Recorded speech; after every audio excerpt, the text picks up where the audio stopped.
Hey guys, tonight we're wandering through the polished avenues and scent-soaked drawing rooms of Victorian England, but don't be deceived by the silk drapes. Under all that refinement, something stinks, literally. You're about to learn that behind every spotless glove and starched collar was a reality of dubious cleanliness, strange convictions, and some truly odd personal customs. This might shock you, but in certain circles of Victorian life, folks believed bathing too frequently could actually harm your health. Alright, before you settle in too deep, go ahead and hit that like button and subscribe, but only if it feels right to you. And let me know where you're tuning in from and what time it is where you are. Lower those lights, turn on that fan for some ambient sound, and let's ease into tonight's little journey. The gas lamps spark alive overhead as you enter a cramped stone-paved lane. Horse hooves echo past and carriage wheels splash through something moist by the curb. You're bundled in a heavy wool jacket, attempting not to breathe through your nostrils. Even from this distance, the odour of the metropolis, the actual metropolis, seeps into your airways. It's a churning mixture of coal haze, rotten flesh, exhausted humanity, and something far nastier dripping from the upper story openings. You look upward, just in time to avoid a deluge. Someone overhead has emptied the contents of a night pot out the aperture. It was meant to be announced by a warning cry, "Garde Lou." But this time they didn't bother. Victorian elegance meet Victorian actuality. This is London in the 1850s, at the peak of Queen Victoria's rule. On the exterior, it's a realm of progress and sophistication. The Great Exhibition mesmerises audiences with sparkling machinery. Middle-income families visit the theatre, purchase delicate lace and construct rows of crimson brick dwellings. But lean in slightly, inhale more deeply, and you'll realise that most of this realm is covered in a thin, aromatic veneer of pretense. Behind the ivory gloves and stitched vests, cleanliness is an unspoken emergency. Public sewerage is scarcely managed. Water is frequently drawn straight from waterways shared with factories, abattoirs and human refuse. In fact, if you resided in London during the summer of 1858, you'd be suffering through what's still called the Great Stink, a scorching spell so severe it magnified the odour of the River Thames to intolerable degrees. Even Parliament was compelled to drape drenched curtains in the apertures and abandon sessions prematurely, their nostrils buried into handkerchiefs. You advance another pace, cautious not to stumble. The stone slabs are slippery with ash and muck. Not all the structures here are grimy. Some are rather attractive. There's even a recent layer of paint on the corner bread shop. But the flaws start to emerge rapidly. Wavering gaslights expose dense layers of grime in the shop panes, and if you lean your ear against a parlour partition, you might just detect the muted scratching of something furry beyond the panelling. Inside, a servant rushes by with a bucket, and an expression that suggests it's largely for appearance. The genuine scrubbing happens with fragrance. Homemakers scatter lavender pouches into compartments, ignite vinegar in vessels to cleanse the atmosphere, and douse cologne on both themselves and their furnishings. Beneath all that perfume, though, the reality festers. And yet, nobody mentions anything. Because in this era, cleanliness isn't always connected with wellness. It's tangled up in ethics, status, and distrust.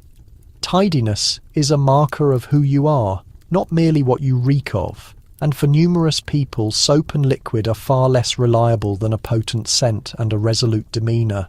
As you move past a woman in a bustle dress, she gives a restrained smile, oblivious that her gown edge has been dragging through puddles of waste for the previous 6 streets. And still she assumes she's tidy. You continue onward, dodging another overhead cascade, the aroma of rose essence fighting a futile struggle in the evening atmosphere. You keep moving, footwear tapping quietly now as the stone transitions to compressed earth. In a more subdued district, it's evening, and apertures flicker with the amber glow of gaslight or a coal blaze burning dim.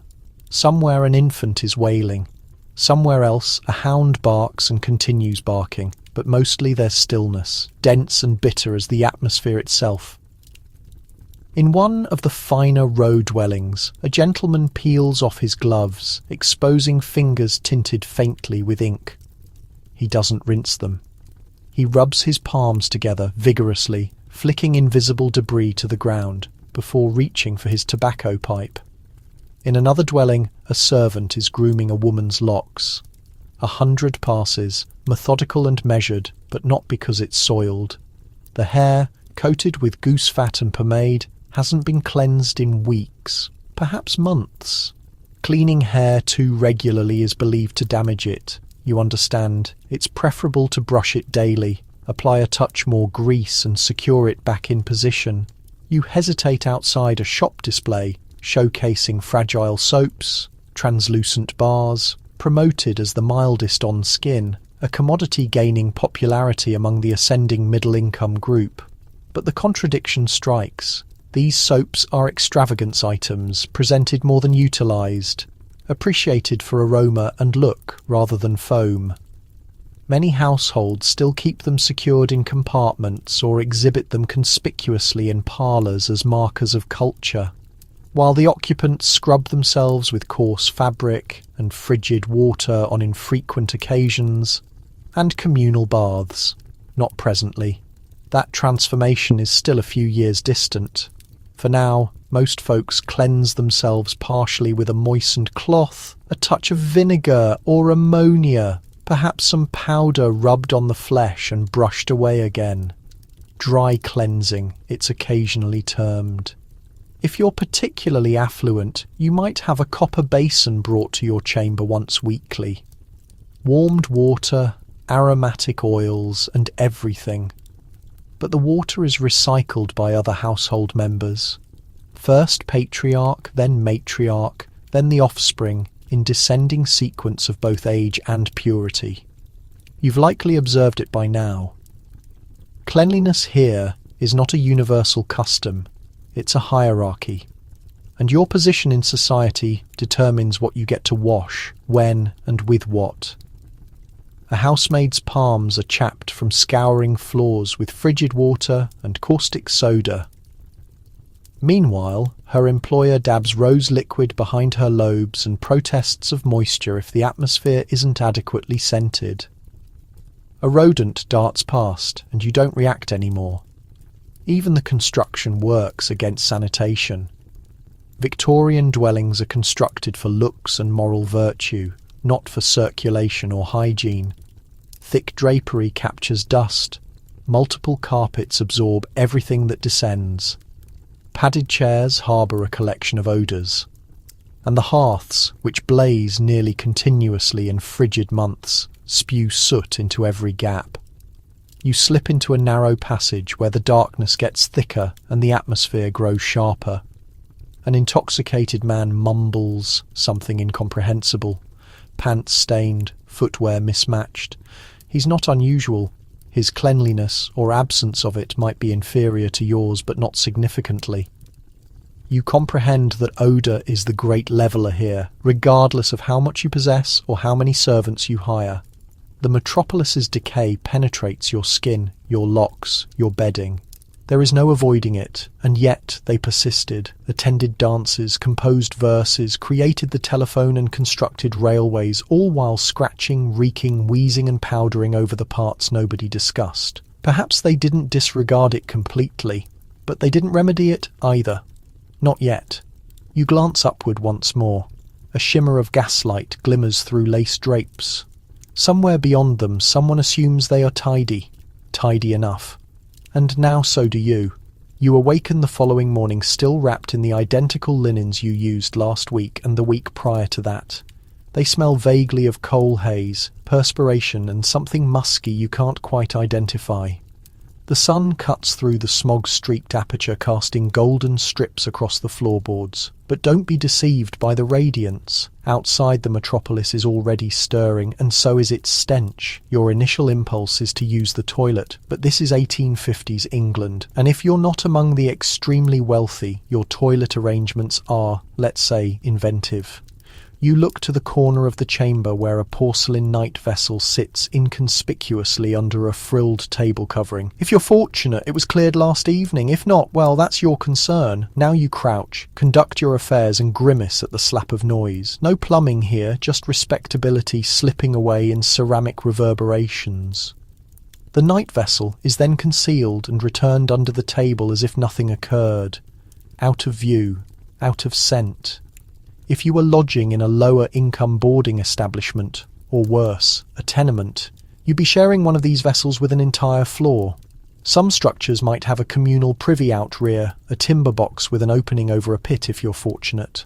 But more frequently, people relieve themselves indoors and hurl the contents out the aperture. Yes, out the aperture. The expression garde de l'eau, a remaining French caution meaning beware of the liquid, was meant to be yelled before the contents splashed onto the lane. Meant to be. You thrust open your aperture for some atmosphere, but immediately wish you hadn't. A bitter blend of waste, decaying vegetables and horse droppings drifts up from the passage. Across the way, a woman in undergarments casually tips her night vessel onto the lane below. You witness it descend, splash, and disappear into the filth already collected along the edge. That liquid stream, it's termed night soil, and it's as delightful as it sounds. Now, picture being a dustman or night soil gatherer. These unfortunate souls would arrive with enormous carts and scoops to gather up human refuse from cesspits, containers, or the lane itself. Some wore oilcloth jackets to shield themselves. Others didn't attempt. You could identify them by the odour from half a street away, and their occupation made them almost untouchable socially. Yet without them, the metropolis would submerge in its own waste. Back in your chamber, you contemplate washing your palms, but there's no basin. Perhaps a bowl with yesterday's liquid sits by the looking-glass, still murky and frigid. A piece of soap floats inside, slippery and diminishing. You rinse one palm, splash your countenance, and consider it adequate. Nobody expects you to be fresh. They just expect you to act like it. And speaking of acting, have you encountered the chambermaid yet? She's the one who empties these vessels, scrubs the linens, and carries sloshing containers down creaking staircases every morning. Her palms are cracked, her apron marked, and her sense of odour permanently numbed. If she's fortunate, she won't spill anything. If she's unfortunate, she'll track something unpleasant across the rug and be blamed for the smell it leaves behind. You dress in layers: undershirt, vest, pants, jacket. Everything smells faintly of dampness and moth repellent, but it's dry, so that's acceptable enough. The notion of tidy here is a range, not a benchmark. If you're not covered in visible filth, congratulations, you're presentable. Before you venture outside, you pause at the entrance to secure your footwear. The bottom of one is still encrusted with something unspeakable from yesterday's stroll. You scrape it on the threshold and exhale. Time to confront the lanes again, where apertures leak waste, passages bubble with drainage, and you now know to look upward before you stroll beneath an open shutter. You venture out onto the stone-paved lane, and it's immediately apparent. Today will be an obstacle course. To your left, a milk wagon rumbles by, its wheels slicing quietly through a stream of who knows what. To your right, a meat seller tosses something crimson and glistening into a gutter that used to be a drainage channel, but now just hosts a colony of ambitious insects. And directly ahead of you, someone is sweeping a doorstep, sending plumes of debris and bits of poultry feather straight into the morning atmosphere. You sidestep a passage where the stench gets sharper and darker. That's where the night soil workers worked last evening, if they bothered to appear. Some sections of the metropolis are so abandoned, the heaps simply expand. And if you're assuming that surely someone's in control of all this, you'd be mistaken. In this period, there's no central hygiene system, no refuse disposal authority, no metropolis-wide plumbing network. The nearest thing to organised public cleanliness is a patchwork of exhausted parishes and inconsistent regulations, many of which haven't been implemented in years. In fact, the initial genuine public health statute didn't pass until 1848, and even then, most property owners found clever methods to disregard it. Why construct a sewer when an opening and a timber lid will suffice? And if you're questioning where all this refuse goes after it's hurled into the lane, the answer, regrettably, is nowhere beneficial. Much of it streams into open channels that lead straight to the River Thames. That identical waterway, by the way, is where some districts draw their drinking liquid. That's not dramatic exaggeration, it's truth. The identical waterway that receives deceased cats, horse innards, and the contents of thousands of night vessels each day is the source of many households' morning tea. Not that everyone recognises this, or desires to. There's a peculiar blindness to the whole arrangement. As long as the waste is outside your dwelling and ideally not visible from your parlour aperture, you can act like the metropolis is tidy. It helps to assume that illness comes from foul atmosphere, not microorganisms. That way, if you contract cholera, you can blame the climate. But gradually, the arrangement starts to fracture. In the summer of 1858, the notorious Great Stink you've heard murmurs of, something shifts. The heat bakes the metropolis until the Thames becomes a bubbling cauldron of nightmare. The stench is so overpowering, Parliament literally soaks its drapes in chloride of lime to make the atmosphere tolerable. Politicians abandon mid-discussion, clutching their nostrils and their bellies. Even Queen Victoria's own pleasure vessel is dry-docked because the waterway is too repulsive to sail upon. Suddenly the concern isn't just the impoverished districts, it's everywhere. And that means something might finally get accomplished. But before transformation comes action. And before action comes denial. So today, like every day preceding it, the metropolis's inhabitants adjust. You lift your jacket edge as you step over a puddle that might be precipitation or might not. A small girl strolls by with a ribbon in her locks and no footwear on her feet. A merchant tosses the morning sweepings into the gutter and wipes his palms on his apron before returning to knead dough. And as you stroll further down the lane, you spot something that briefly lifts your spirits. A rag and bone worker singing to himself as he pushes a wagon piled with old containers, broken chairs and half-dissolved night vessels. He whistles a melody nobody recognises. Perhaps that's his secret. Keep moving. Don't inhale too deeply. And try not to contemplate too much about where the wheels are rolling. Because in Victorian England, the metropolis doesn't just stink. It hums with decay, seeps into your footwear, clings to your collar and rides home with you.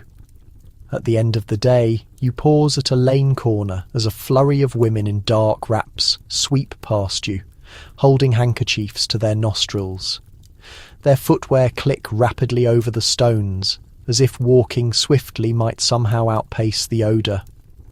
And perhaps it does. But as you watch them vanish around the curve, you notice something peculiar. They're all very tidy, at least by Victorian measures. Their cheeks are powdered, their collars pristine. But their palms are filthy, crimson with cold, coarse with labour, lined with grime. You'll witness this contradiction everywhere in Victorian England, polished on the exterior, patchy underneath. Because for numerous people, being soiled isn't just common, it's ethical. That's correct. In the mid-19th century, tidiness isn't perceived as universally beneficial. In fact, for the labouring class, especially in countryside towns and cramped tenements, too much concern for washing and grooming could be regarded as a kind of vanity, or even frailty. Liquid, after all, can make you sick. At least that's what the physicians claim. Frigid liquid shocks the constitution, opens the pores, encourages foul atmospheres to slip inside and rattle your lungs. Preferable to stay dry, warm and wrapped in wool, regardless of how musty it smells. You stroll past a group of coal workers unloading sacks. Their countenances are dark with soot, their shirts moist with perspiration. One of them sneezes loudly, wipes his nostril with his sleeve, and then cheerfully passes around a meat pastry. No palm washing, no pause. Just a shared meal in the fog of waste. And they're not sick, at least not yet. There's a strange pride in it, this grimy endurance. To survive the workday and return home with blackened fingers and coal-ringed nostrils is to prove yourself. You're robust, you're hardy. You're not one of those delicate scented types who bathe too frequently and catch colds from moist locks.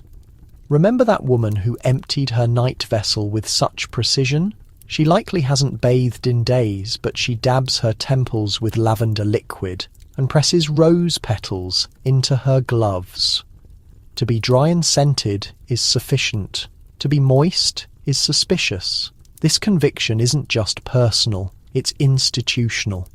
Some schools prohibit bathing for children during winter months.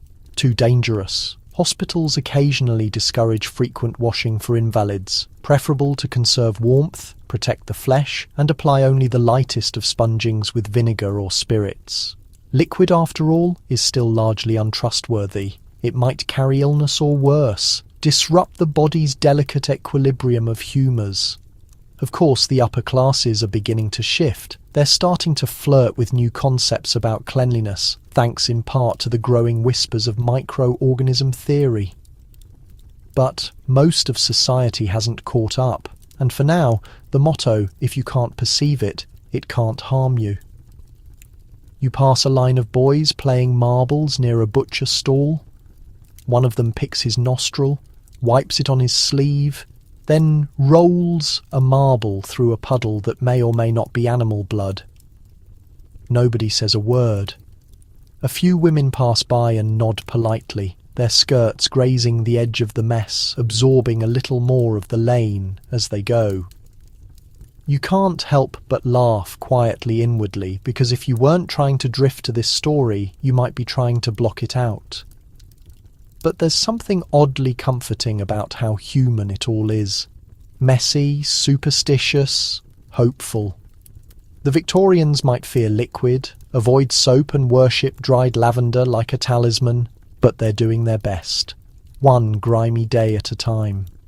You slip into a narrow side passage to escape the press of wagons and feet, only to find a laundry line stretched across your route, thick flannel undergarments fluttering like surrendered flags in the breeze. A woman leans from an upstairs aperture, clothespins clenched between her teeth, her sleeves rolled high and her forearms streaked with ash. She's one of the few today who's dared to confront the great adversary, liquid.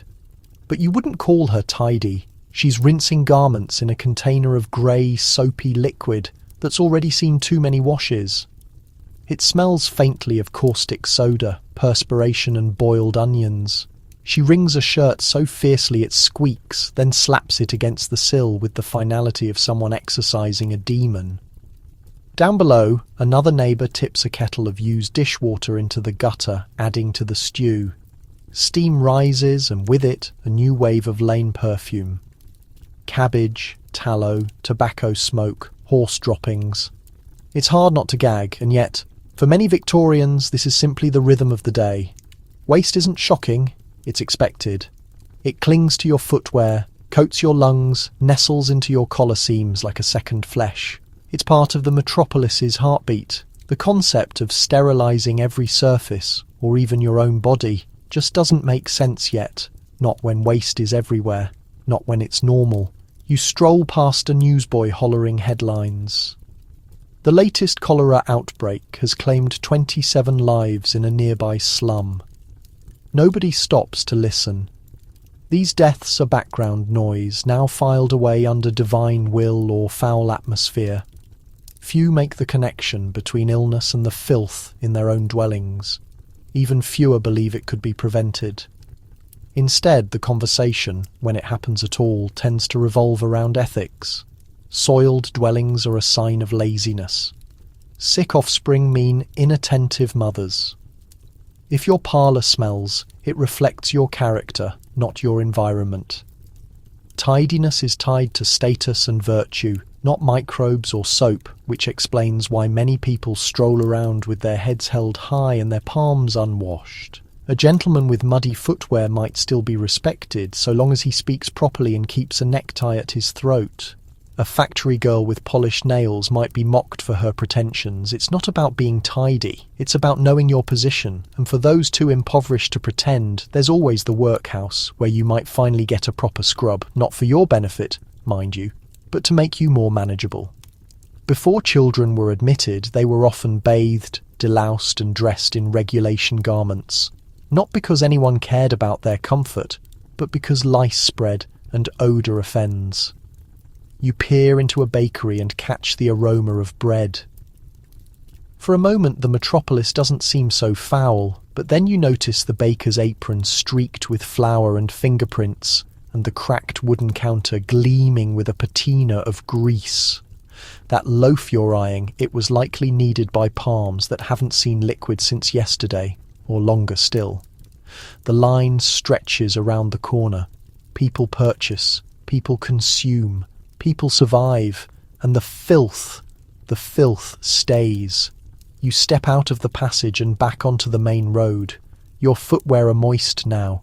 You don't look down to check why. Instead, you keep strolling, just like everyone else, pretending that the stench isn't real, that the waste isn't crawling slowly up your jacket edge, and that the strange moist spot on your sleeve is probably just liquid. Probably. It's finally your day off, and you've decided, against better judgment, that today you'll bathe. That means boiling liquid, containers, and containers of it. There's no twist of a tap here, no ready geyser of hot bliss, just a grimy kettle perched over a coal blaze, hissing slowly as it begrudgingly heats. The blaze is smoky, the chamber is draughty, and the liquid takes nearly an hour to warm. By the time it's ready, you're already perspiring from hauling the container upstairs. The basin sits in the middle of your bedroom floor, tin-dented and just wide enough to make sitting feel like folding yourself into a tea kettle. You thrust open the aperture to vent the steam and instantly regret it. Frigid atmosphere rushes down your spine, bringing with it the noise of a neighbour gagging violently out their aperture and a hound barking at nothing. Still, you're committed now. You pour the liquid into the basin and grimace as it hits the metal with a splash that seems far too small for your effort. It's barely enough to cover your ankles. You add another container, then another. Still shallow, still lukewarm. But it's now or never. You strip, grit your teeth, and step in. And then you sit. And then you think this was a mistake. The liquid cools immediately. Your knees poke out at the top like frozen little cliffs, and the odour rising from your own flesh is a complicated blend of last week's coal debris, tobacco smoke, and the faintly sweet tang of old perspiration. You scrub yourself with a piece of yellow soap that squeaks when it touches your flesh, as if protesting its own fate. The soap stings your knuckles, too much caustic soda, and leaves behind a squeaky, dry sensation that might pass for tidy. You dunk your locks quickly before the chill catches your chest. The liquid runs down your back like melted ice, making you gasp. There's no shampoo, just another pass of soap. You lather what you can and rinse with a cup dipped into the increasingly brown basin. You try not to contemplate how this identical basin will be used by someone else in your household next. The liquid will be reheated, perhaps topped off with a kettle, but it will remain essentially the identical liquid, cloudier with each new body that enters. This was the norm, even in middle-income households. Bathing, if it happened at all, was a shared ritual. First the patriarch, then the matriarch, then the offspring, down in sequence of importance and up in sequence of waste. By the time the youngest got in, the bath was more of a lukewarm stew than anything else. You reach for the ragged towel and dry off rapidly, teeth chattering. There's no plush robe, no scented lotion, just frigid feet on colder floorboards and a sense of exhausted accomplishment. You did it. You bathed. As you dress again, tidy undergarments if you have them. But frequently it's the identical pair as yesterday. You realise something else. You feel exposed now. The tidy flesh seems vulnerable. Too soft, too aromatic. You smell like soap. And in this metropolis, that might draw the wrong kind of attention. After all, excessive bathing was sometimes regarded with suspicion, a sign of foreignness, frivolity, or worse, loose ethics.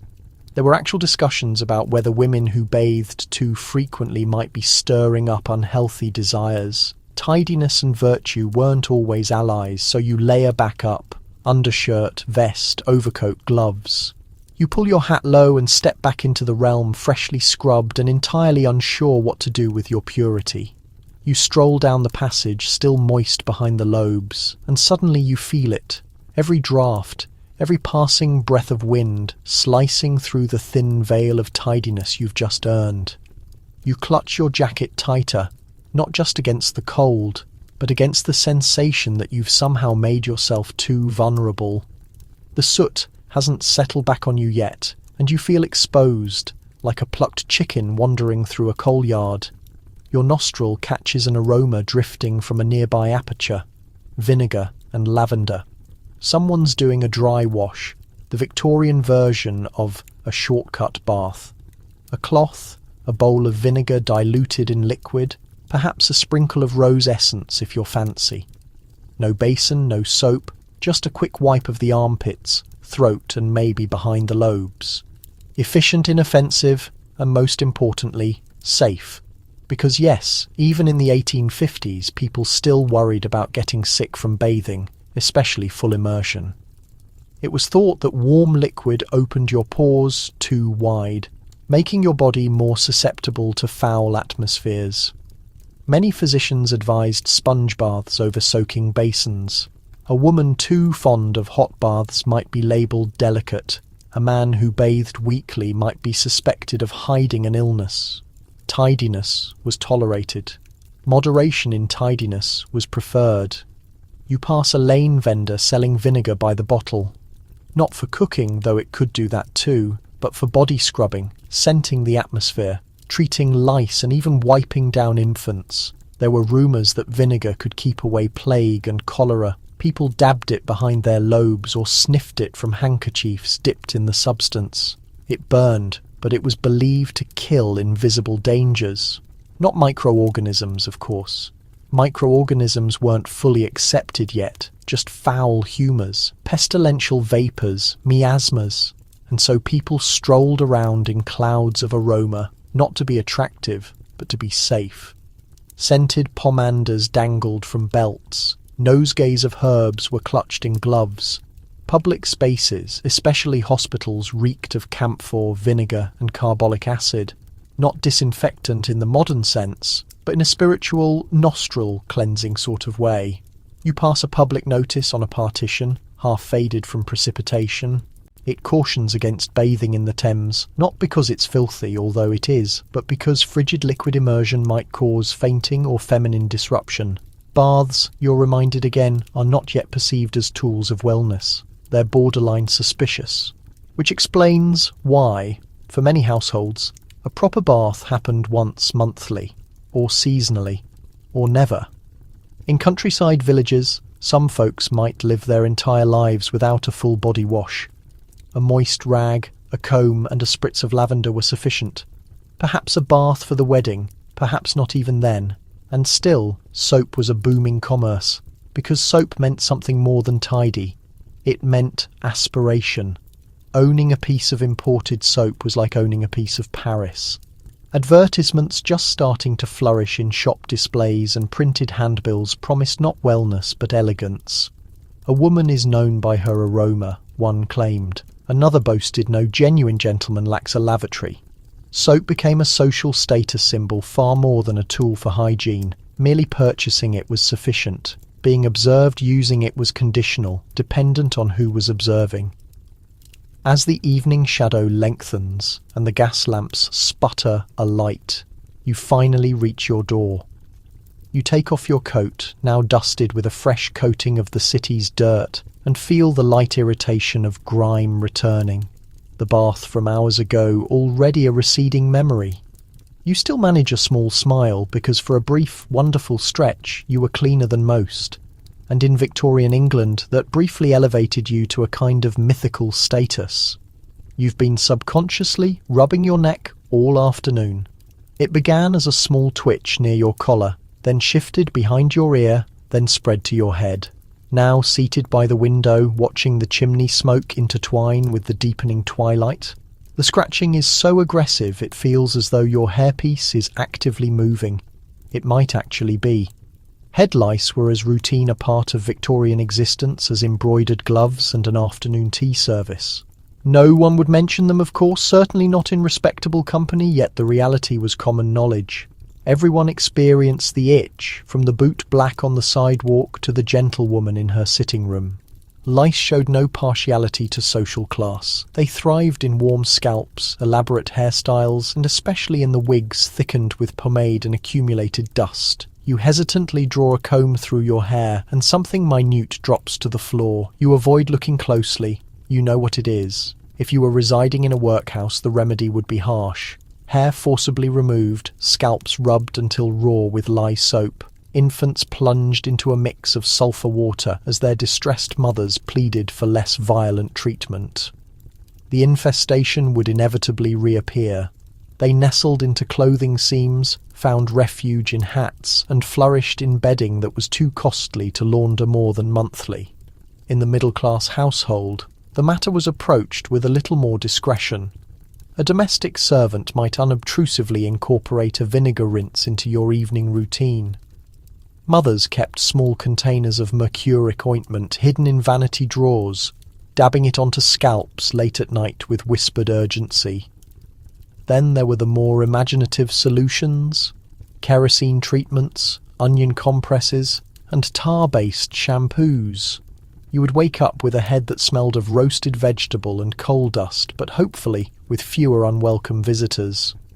You comb through your hair once more. It is a lovely possession, this comb. Hand-carved bone, a Christmas gift from a friend. You consider boiling it, but that would necessitate an explanation. So, instead, you put it away and rub your scalp again, pressing hard enough to leave temporary lines. And let us not overlook the other tenants, nits. Those tiny, glossy eggs cemented to individual hair strands like minuscule pearls on a thread. Nearly impossible to remove with a comb, and easy to overlook. Missing just one nit could trigger the entire infestation anew within a week. This is why some households resorted to melted candle wax, which was dripped along the hairline to smother the insects. Some people advocated wrapping the head in a piece of cloth soaked in gin. Others simply styled their hair tightly and hoped for the best. Men were not exempt. Beards could easily shelter colonies if not meticulously maintained. With many men using wax, scented oil, and even honey on their facial hair, they were essentially constructing luxury homes for the lice. You pass an elderly gentleman on the street, his whiskers sculpted into an impressive handlebar shape. He politely touches his hat. You offer a courteous smile, and then involuntarily wonder how many insects might be simultaneously offering a farewell wave. The worst realization? This level of infestation was not considered unusual. Lice were like the unpredictable weather, unpleasant, completely common, and only occasionally acknowledged in conversation.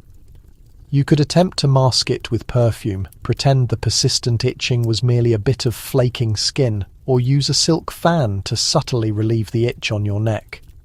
But everyone was aware, everyone scratched, and if you weren't scratching, well, that was almost suspicious.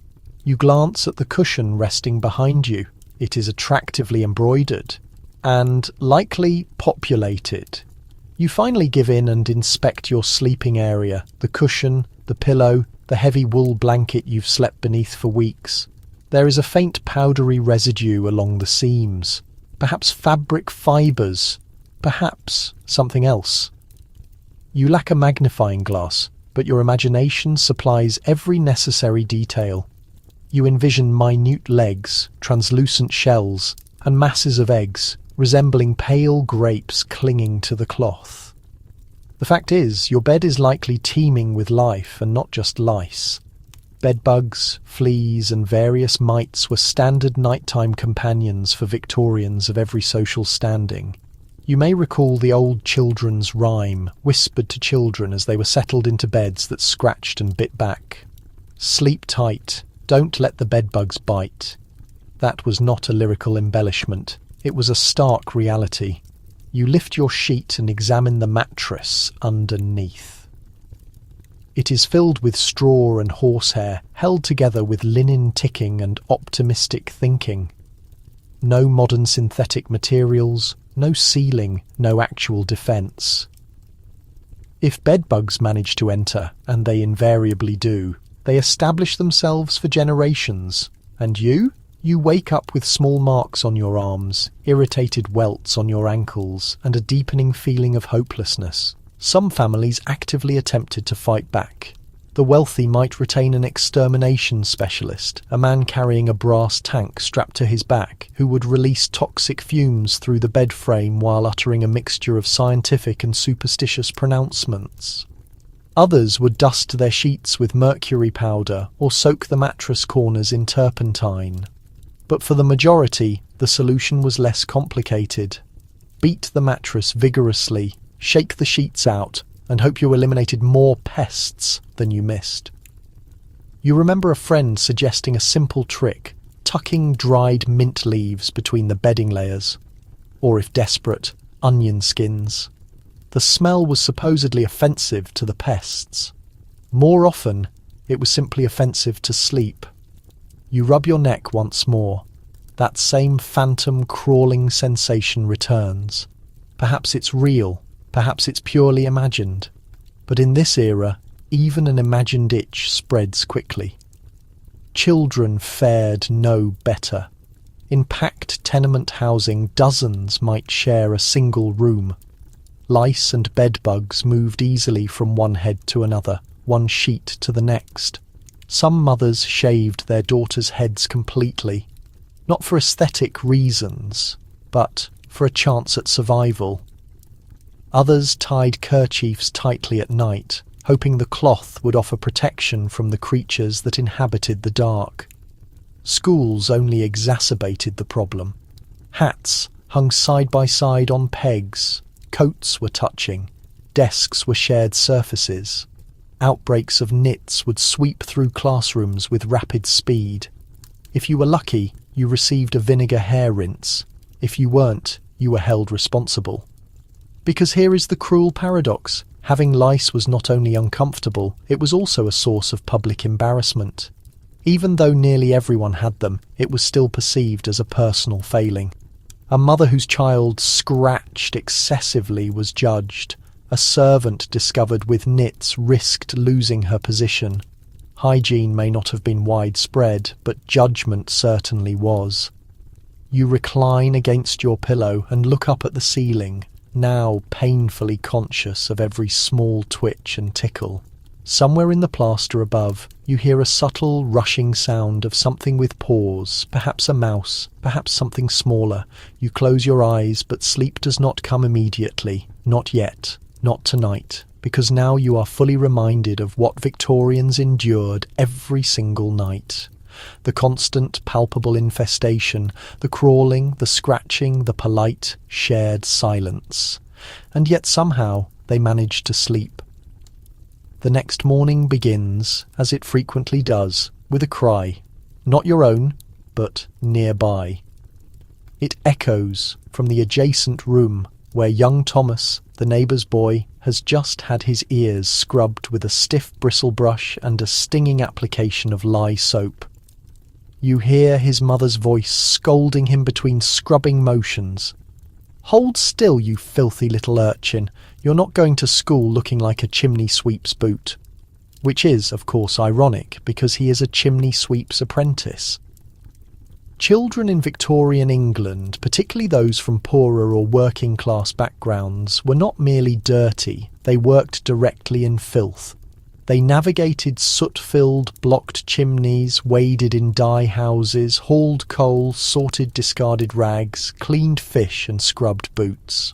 All of this before they turned 10. Bathing was infrequent, partially because it was logistically difficult, but mostly because the cleanliness was so temporary. What was the purpose of washing a boy who would be completely black with soot again before the morning meal? You look out your window and observe Thomas trudging down the road, his face freshly scrubbed but his fingernails still edged in black. His mother has made a genuine effort. His collar is slightly askew but rigid with starch, and someone has tried to part his hair with what appears to be axle grease. You remember being that age, or perhaps you merely imagine it. The unpleasant sting of soap in your eyes, the icy shock of cold water from the communal pump, the rough, abrasive towel that seemed to rub the skin raw more than it dried it. Some Victorian children dreaded the weekly bath more than physical punishment, not because they were lazy, but because bathing in many homes was often a painful experience disguised as a necessity. Public opinion regarding children and cleanliness was deeply conflicting. On one side, dirty children were viewed as a social embarrassment, a sign of poor parenting, deficient morals, or bad lineage. On the other, society seemed actively structured to ensure they remained soiled. Employers cared little if small hands were chapped or faces were smudged. They only cared about productivity, labour, and silence. Some schools promoted cleanliness as a form of moral development.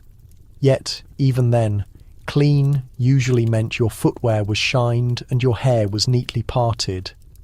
If your socks smelled strongly or your shirt clung to your skin, no one noticed unless you were caught scratching in class. You recall stories of boarding schools where young boys lined up for their weekly bath, shivering in worn-out nightshirts. The water was frigid, the soap of poor quality, and the tubs, shared by dozens of boys, were seldom completely emptied between use. Lice spread like gossip between the children. Rashes broke out. Teachers loudly instructed them to wash thoroughly, but provided no clean towels for drying. And the girls' experience was worse. Too clean, and they were labelled vain. Too dirty, and they were reprimanded as unkempt. Their long hair, which was rarely cut, became an ideal environment for nits. Combing was agonising. Washing was a rare occurrence. Most families simply braided it tightly and hoped for the best outcome. You see a young girl now passing your doorstep, carrying a basket of laundered clothes. She cannot be older than 8, her sleeves pushed up, her arms pink from the cold water and lye. Her hair is neatly secured, though her boots are held together with string. She walks with clear purpose. She does not smile. And you realise these were not idyllic childhoods with scraped knees and apple cores. These were days consumed by labour, anxiety, and perpetually itchy skin. But the children persevered, dirty, matted, and magnificent in their sheer ability to endure. Later that same day, you pass the municipal washhouse, and the noise of children echoes from inside, splashing, coughing, and vocal protest. It is one of the few charitable facilities in the neighbourhood, a grim brick structure with flaking signs that promise sanitation and structure for everyone. Inside, beneath the supervision of stern matronly staff, the poorest children are scrubbed with an intense vigour that borders on abuse. You step through the open door and the smell immediately hits you, wet wool, boiling soap, and something vaguely metallic. Rows of metal tubs are arranged like feeding troughs, partially filled with opaque water. Young boys and girls stand in a queue, clutching their elbows and shivering as they await their turn. A boy of about 6 is already in a tub. A woman wearing a bonnet scrubs his scalp with a coarse cloth, murmuring something about ringworm and the grace of God. His eyes are squeezed tightly shut against the suds. You watch for another moment, uncertain whether to feel pity for his ordeal or relief that this may be the only proper washing he receives this month. In more affluent homes, nannies managed the children's cleanliness with more privacy, though not necessarily more compassion. A governess might insist on a daily face wash, thorough fingernail checks, and a dose of castor oil to cleanse the system. But many children still wore the same outer clothing for days, sometimes weeks. Undergarments in particular were expensive and not easily washed. Bathing was strictly scheduled, never spontaneous, and often enforced with strict discipline. And yet Victorians supposedly adored children. In popular art, they were depicted as angelic and radiant, posed with flowers or fine toys. Literature celebrated their innate innocence. Queen Victoria herself cherished her many offspring, but the lived experience was much harsher. The ordinary dirt of childhood was accepted as an inevitability, something to be corrected in adulthood, but rarely addressed while it was occurring. You walk away from the wash house, your ears still ringing from the cries and splashes. On your way back, you see a girl standing on an upturned crate, shining boots outside a gentleman's club. She cannot be older than 8, her sleeves rolled up, her hands stained black. She spits lightly onto the leather toe of a shoe and begins to rub it with a fabric scrap. The man inside does not notice her. He likely does not see her at all. That is the essential truth about Victorian children. They were simultaneously ubiquitous and invisible. Their lack of cleanliness was expected, almost ordinary, a permanent background to adult lives. Only when their dirt offended a client, a landlord, or a teacher did it become an issue worth a reprimand, but rarely one worth truly resolving. You recall a story you once overheard about a young female orphan in a textile mill town who was bathed only once per year. The rest of the time, her skin remained sealed beneath layers of old clothing, soap never touching her back. When the annual bath finally came, her skin developed blisters, not from infection, but from the shock of the unfamiliar water. Water, when finally applied, had become the trauma, not the cure. Back in your room, you sit on your bed and look down at your own feet. They are not immaculate. You have not changed your socks for 2 days. But compared to the children you see on the streets, you are practically a model of sanitation. You imagine their lives, sleeping 5 to a bed, scratching each other's backs before breakfast, sharing lice combs, passing around a single bar of soap as if it were currency, and yet they still manage to laugh, skip stones, sing in the back alleys, and discover pleasure amidst the grime. Perhaps the true wonder was not merely enduring the dirt, but learning how to live and play within it. You wake one morning to find your drawing room filled with soft, diffused light.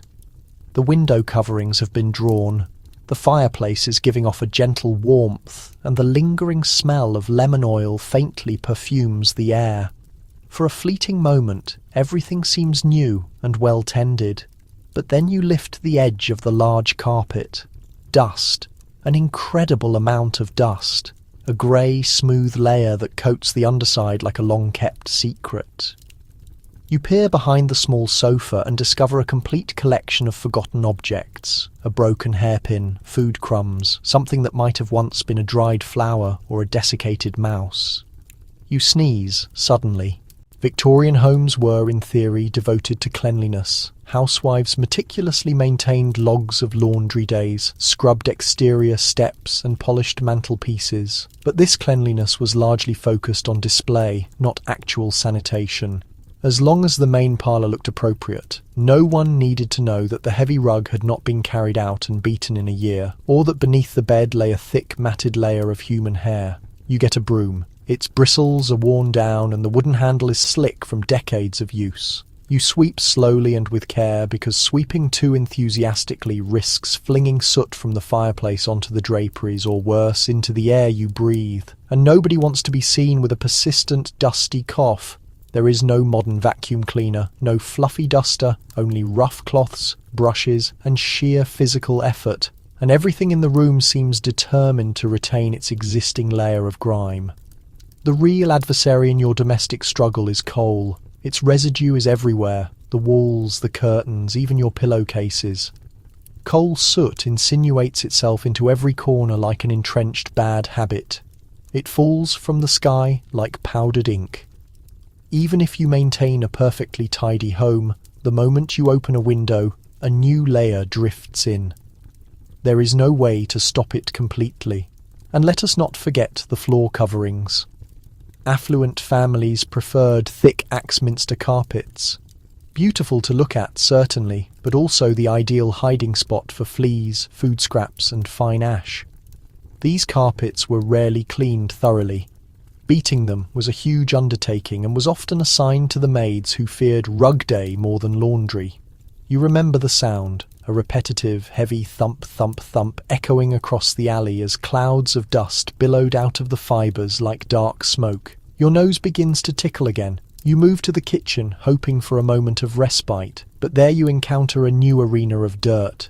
Victorian kitchens were typically warm, greasy, and hives of constant activity, but seldom what we would now consider sanitary. Raw meat might sit next to a cooked broth. A cat might be perched nonchalantly on the countertop. The stone floor was rarely scrubbed deeply, only swept. Occasionally, a servant might wipe the main table with a moist cloth, and that same cloth might then be used to wash a teacup, clean up a spill, or polish a boot. Cross-contamination was not a recognised concept, and germ theory was still struggling for widespread acceptance. If your household included live-in servants, you had a separate collection of worries. Clean was subjective. Some maids were known to reuse bathwater for dishwashing. Some footmen wiped glassware with gloves that had not been laundered in a week. But you did not dare to complain, not if you wished to retain your staff.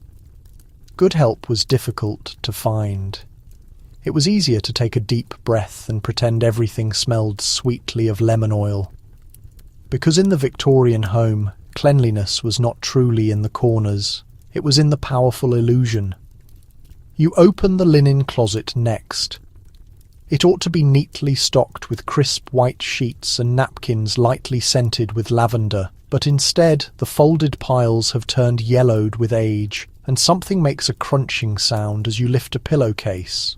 Perhaps starch, or perhaps moth droppings. Either way, the air is heavy with that familiar old smell. Damp cloth, accumulated dust, and the ghost of mildew.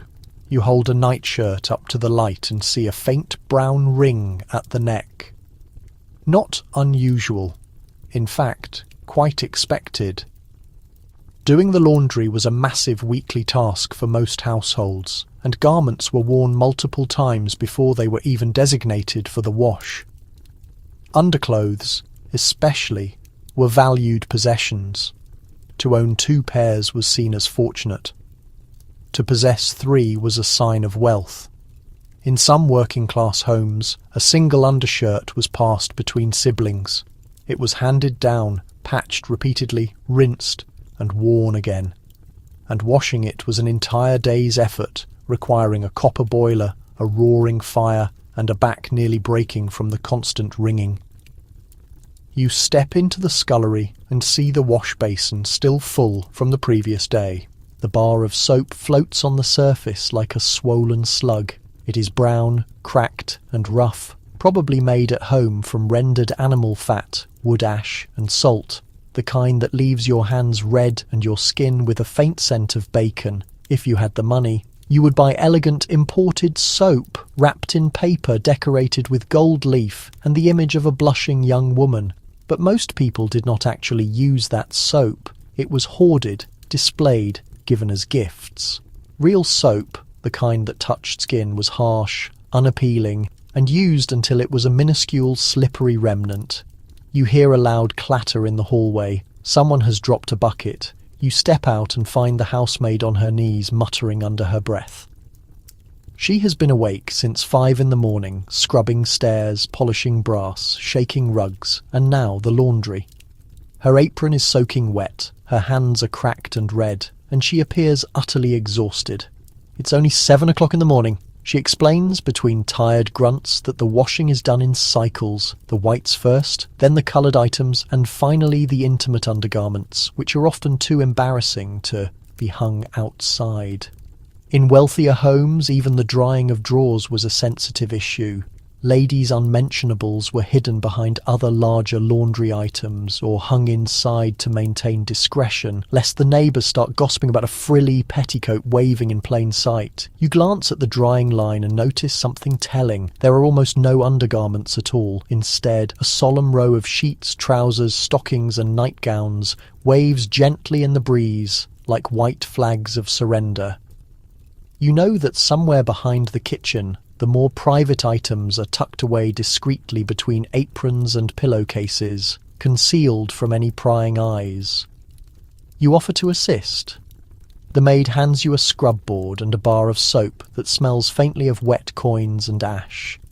You dip a stained shirt collar into the wash basin and begin to scrub, the fabric grating against the metal ridges until your knuckles ache. The stain does not lighten.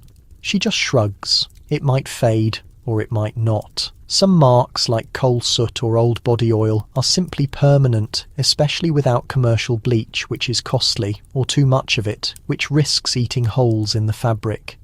Next comes the rinsing process, which involves plunging the clothes into clean water, if it can truly be called that. It is cold, murky grey, and smells faintly of iron. Then comes the wringing. 2 people twist a sheet together like a piece of snapped rope until the water stops dripping and the fabric sags like a defeated ghost.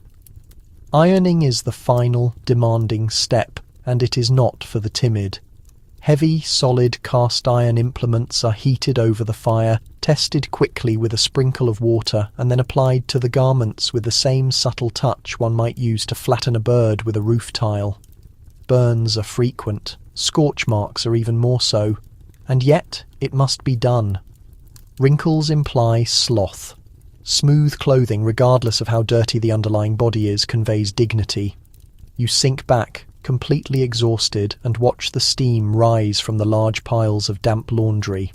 It clings to the ceiling beams, coils around the dried bundles of lavender, and settles onto the furniture. The entire house smells strongly of lye, heat, and wet cloth, a scent that is both satisfying and slightly nauseating. The maid covers her mouth with her sleeve as she coughs. "We'll start again next week," she states dryly as she drags the washtub toward the drain. "And you understand that in this world, cleanliness is not a state you achieve. It is a relentless pursuit, week after week, stain after stain, until the linen simply disintegrates or the water running from your own hands is red. After the sheets are finally hung and the last socks are clipped like limp bats across the line, you and the maid slump down by the hearth, watching the embers glow. Her arms are shaking from the effort of wringing. Your palms sting.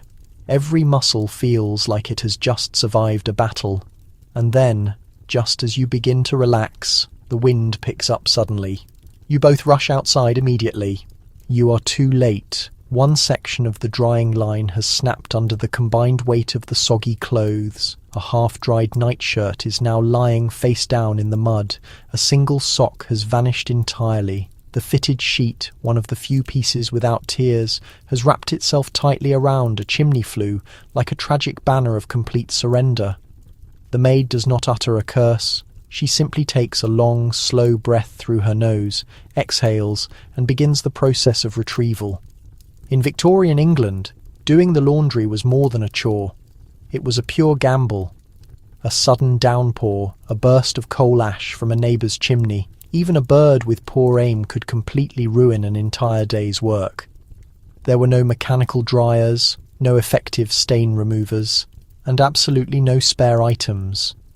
What you had was what you would wear, and if it was not dry by the following morning, you wore it damp. Back inside, the remaining moist clothes are draped over any available wooden rack, chair, and even the backs of doors. The house now vaguely resembles a ghostly convention. Sheets billow with every slight draught. Stockings hang down like shriveled sausages, and steam condenses thickly on every surface. The edges of the wallpaper begin to peel. You take a moment to examine the undergarments more closely. A pair of long, buttoned drawers, heavily patched, not exactly enticing.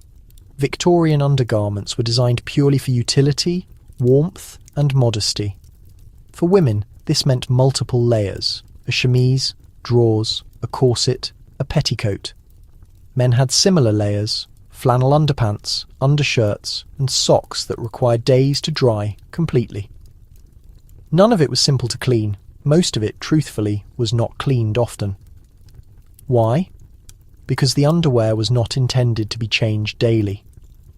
For many, once a week was an optimistic target. Twice a month was considered acceptable.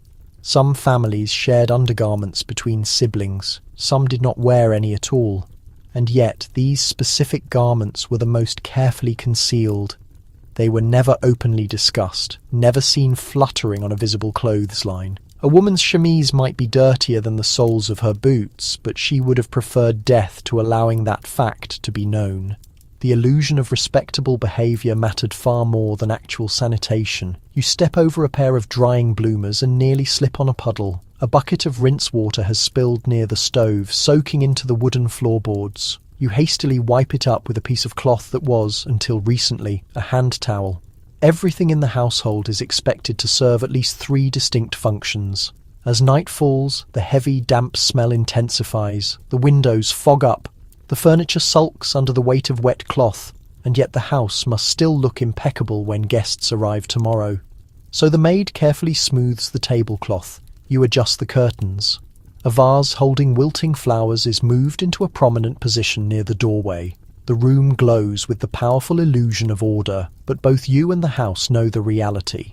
Clean in the Victorian context is a mere performance. It is the elaborate act of making the visible parts of the world appear spotless, even as the hidden private world grows musty, insect-ridden and sour beneath the outward seams.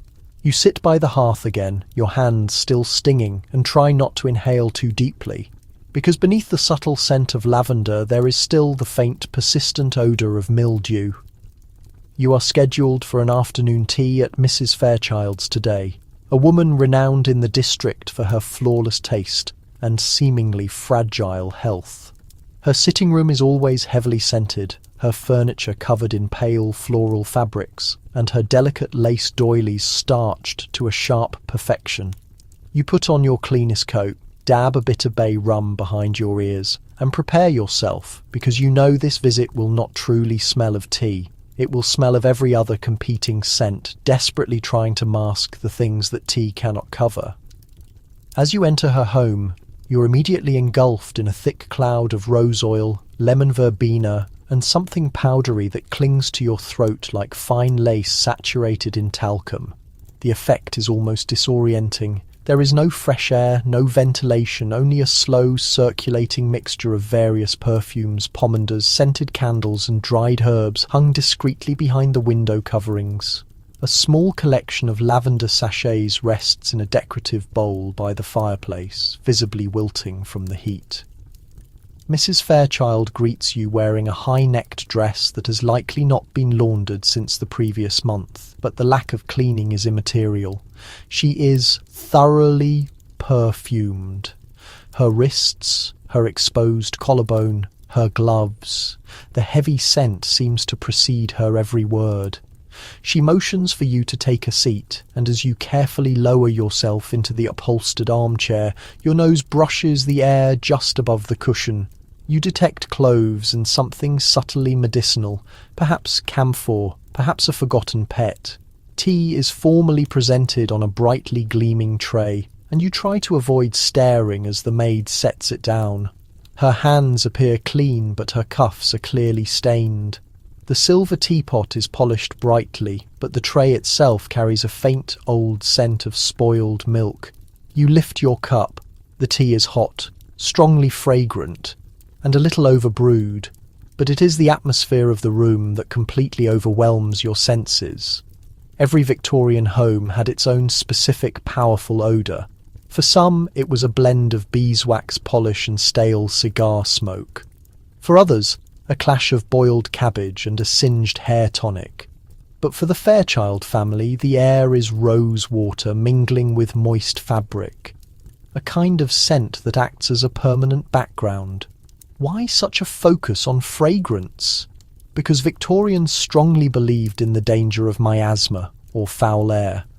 Long before medical science understood germs, the assumption was that unpleasant smells were what carried disease. The reasoning was straightforward. If it smells bad, it must be harmful.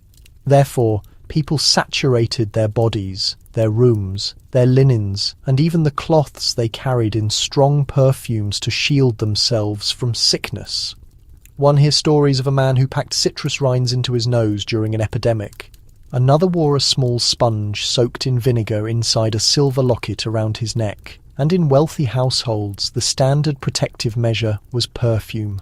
Not the light, flowery sprays we use today, but potent animalistic mixtures intended to overwhelm the atmosphere. Civet, ambergris, patchouli. Scents so intense they could easily mask a full, forgotten chamber pot tucked behind a piece of furniture. Sometimes this covering was necessary. You take a measured sip of your tea. The china is delicate, the biscuit dry. Across the parlour, a potted hyacinth droops, having received too much sun. Mrs. Fairchild speaks of the shifting weather, her frail nerves, and the regrettable odour coming from the mews nearby. She presses a small, lace-trimmed handkerchief to her face. It faintly smells of violets. You quietly contemplate what the true scent of her house must be like when company is not expected. You likely do not want to know. You finish your cup and attempt a polite expression as Mrs. Fairchild leans nearer, dabbing her temples with a lavender sachet. She refers to it as her nervous cushion, a miniature embroidered bag filled with dried herbs, kept near for moments of crisis, such as unfortunate announcements or the arrival of the local fishmonger's cart.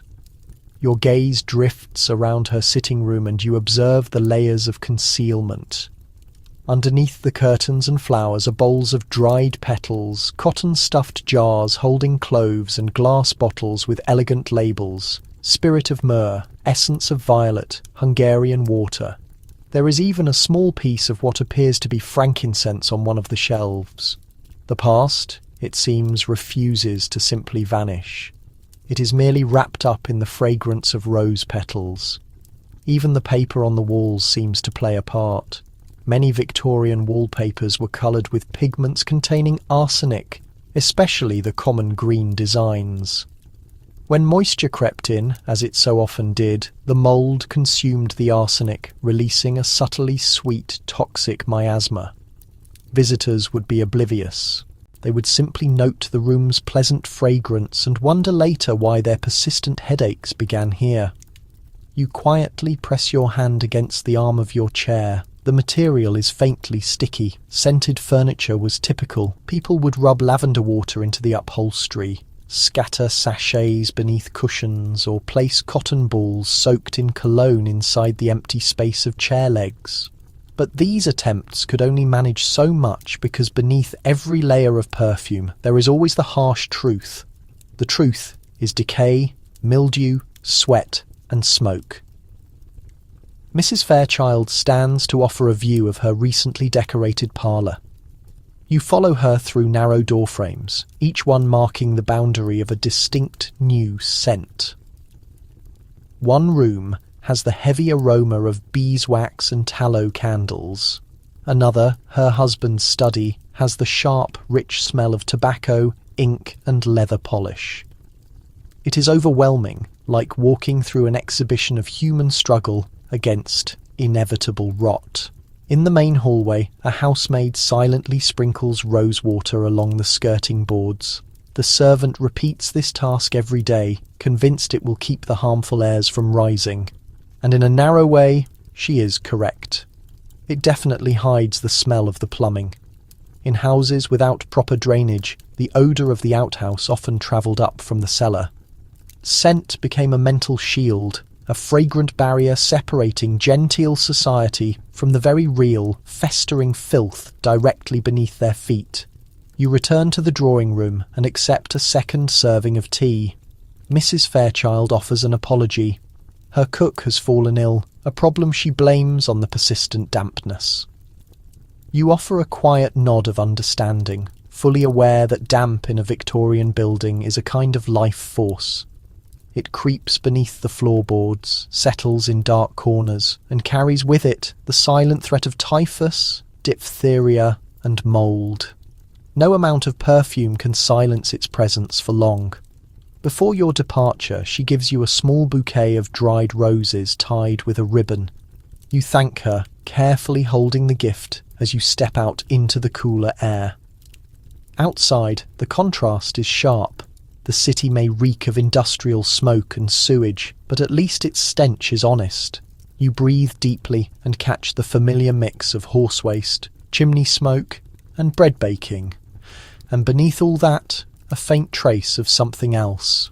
Your own shirt still holding the residual odour of Mrs. Fairchild's drawing room, a potent mix of flowers, face powder, and concealed mildew. You walk toward your home slowly, pondering how many coatings of fragrance it takes to erase the memory of what lies below, and how long until you simply stop noticing it at all. You have never enjoyed visiting the sick, but in this era, avoiding such rooms is practically impossible.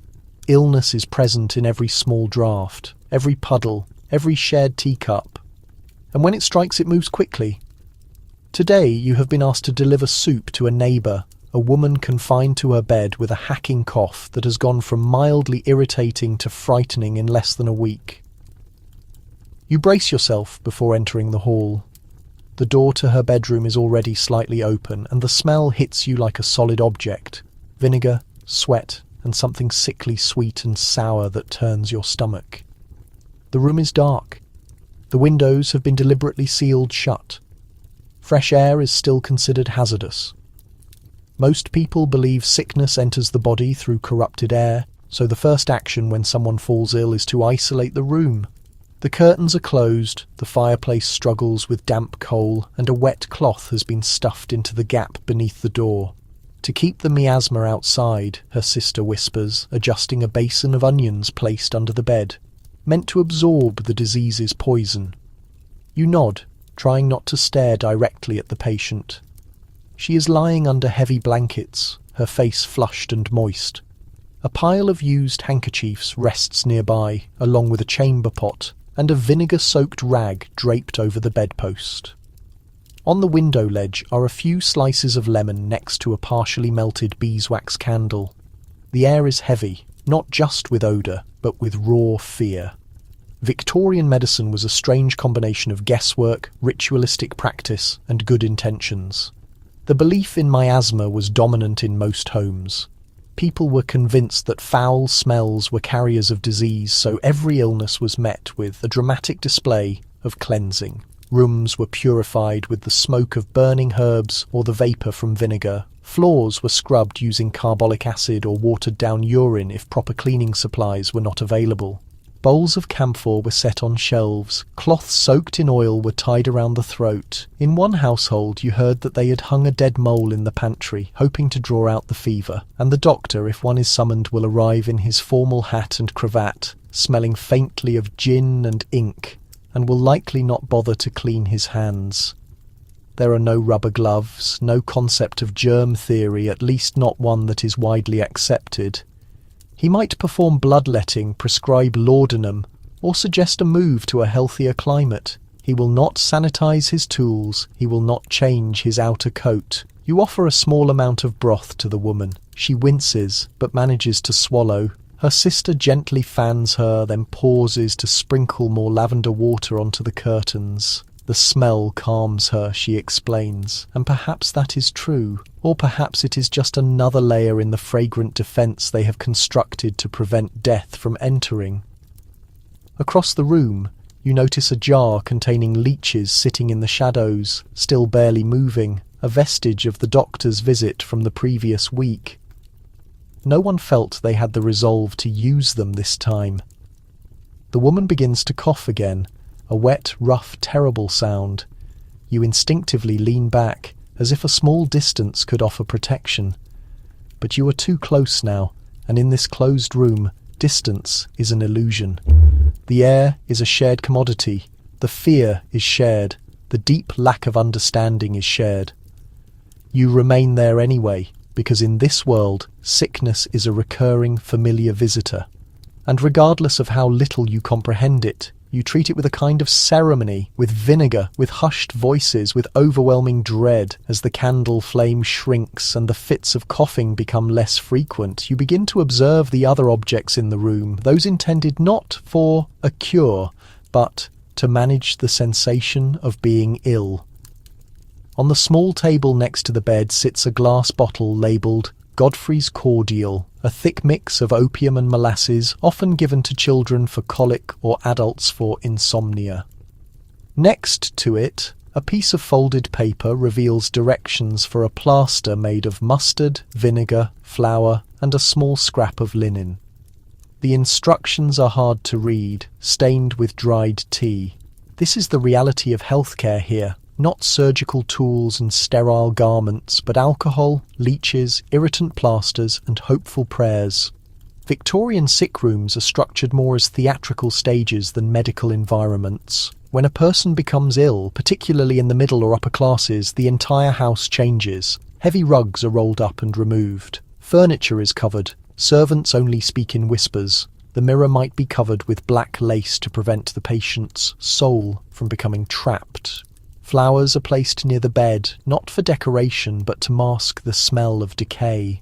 You look toward the corner of the room and spot a faint brown mark on the wooden floor. Dried soup. Something else you choose not to inquire about. The patient shifts again.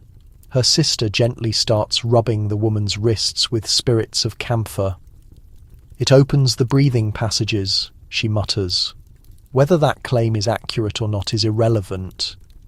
The action itself provides a sense of routine, of hope, of having a purpose. When faced with something that feels unstoppable, people desperately hold on to ritual. Light this candle, fold this cloth, wipe this forehead and repeat. If the illness worsens, and you sense that it likely will, a final scene will be set. The doctor will return, more for appearances than to provide real aid. The entire family will gather. The curtains will be pulled even tighter, and the local priest will be summoned if the family can afford the visit. Someone may suggest cracking the window open just slightly to allow the soul to depart. Others will urgently insist it must stay closed to prevent the miasma from rushing in.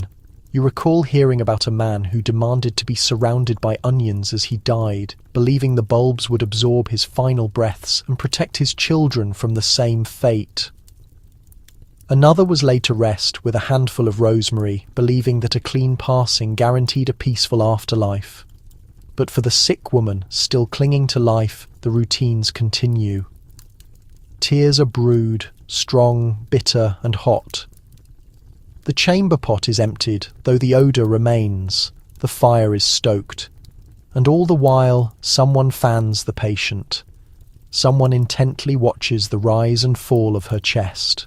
And someone quietly wonders if today will be the final time they perform the simple task of washing this person's face. You silently move out of the room and pull the door closed behind you. The hallway feels like a completely different world, brighter, less humid, and free of the heavy lavender stench. You wash your hands in the scullery basin, though no one instructed you to, and even though, in the view of most doctors, it is unnecessary. The water is cold, the soap harsh, but an instinct compels you. And as you dry your hands on a stiff starched towel, you realise a simple truth. It is not that Victorians did not prioritise cleanliness. It is that they had not yet understood what true hygiene meant. Their various rituals were not completely ridiculous.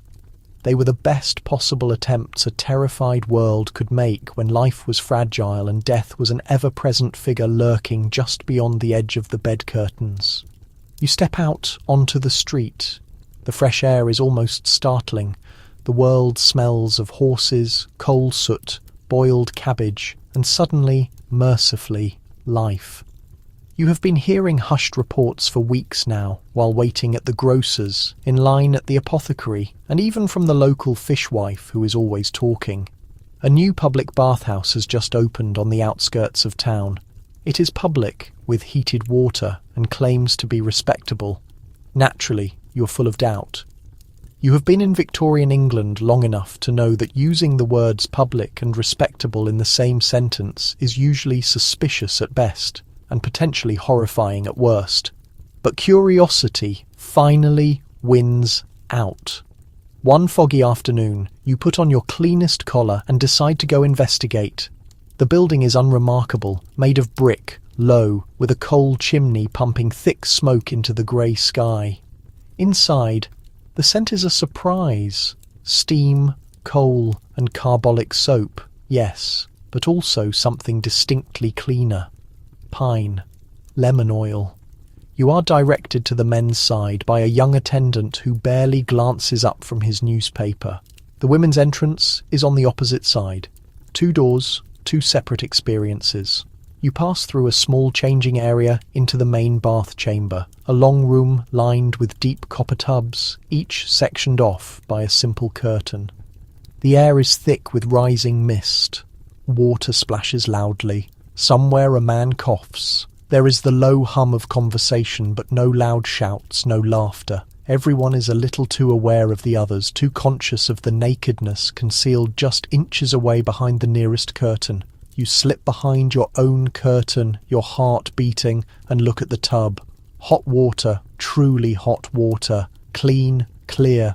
You test it with a finger, half expecting to be scolded, but the temperature is perfect. You quickly undress, feeling self-conscious, and sink in with a quiet hiss and a sigh. For a moment, you forget the city, the layer of soot, the itching, the vinegar cloths, and the chamber pots. All of it dissolves in the cloud of steam, but the peace does not last long. From the other side of your curtain, you hear voices getting louder. A man is complaining to the attendant about the provided soap, saying it is too harsh, too costly. Another man quietly mutters about someone having stared for too long. Privacy, it seems, is still a fragile concept here, and propriety is even more so. Bathhouses are frequently viewed with deep suspicion, particularly among the aspiring middle class. Some argue they encourage moral recklessness. Others whisper about indecency and even crime. You look around the room. The floors are clean, but not impeccably spotless. The drains gurgle with a slightly threatening sound. Still, this location represents something entirely new, a move, however hesitant, toward shared public hygiene, toward consistent cleanliness, even for those who cannot afford a copper tub in their own homes. And it is not solely about simple comfort. The local authorities are paying close attention. After the Great Stink of 1858 and a series of devastating cholera outbreaks, the government has started to treat public sanitation with more seriousness. They know what the medical professionals are still debating. Cleaner citizens lead to healthier cities, and healthier cities result in fewer dead people who cannot vote. You hear the sound of someone pouring water from a pitcher, a loud splash, a grunt. You close your eyes and let your tired muscles soak.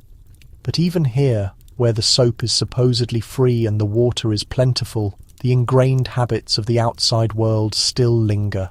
One man is wearing gloves as he scrubs himself. Another does not remove his hat. A third attempts to wash his hair using coal ash, too ashamed to ask for actual soap. You realise it is not just the city that requires cleaning, it is the underlying culture. You finish your bath, dry yourself with a thin towel, and put your clothes back on. Your skin feels raw and completely new. The soles of your feet tingle. Outside, the perpetual fog still hugs the cobblestones. But something has definitely changed. You are clean. Not just scented, not just scrubbed with vinegar. You are truly wonderfully clean. Outside the bathhouse, you take your first fully clean step into the perpetually dirty world. It is an odd sensation. The wind feels different on your skin. Your skin can breathe. Even your socks, still slightly damp, feel lighter on your feet. You smile, feeling foolishly proud until a passing delivery cart splashes filthy gutter water across your boots and violently brings you back to reality. Still, a shift has happened, and you are not the only one who senses it. In the weeks that follow, the public bathhouse becomes a frequent topic of conversation in town. Some people praise it, saying it is finally a place where common people can get clean without shame. Others exchange gossip behind their fans, wondering who might be lingering for too long in the tubs. For women especially, the bathhouse is a place of potential conflict.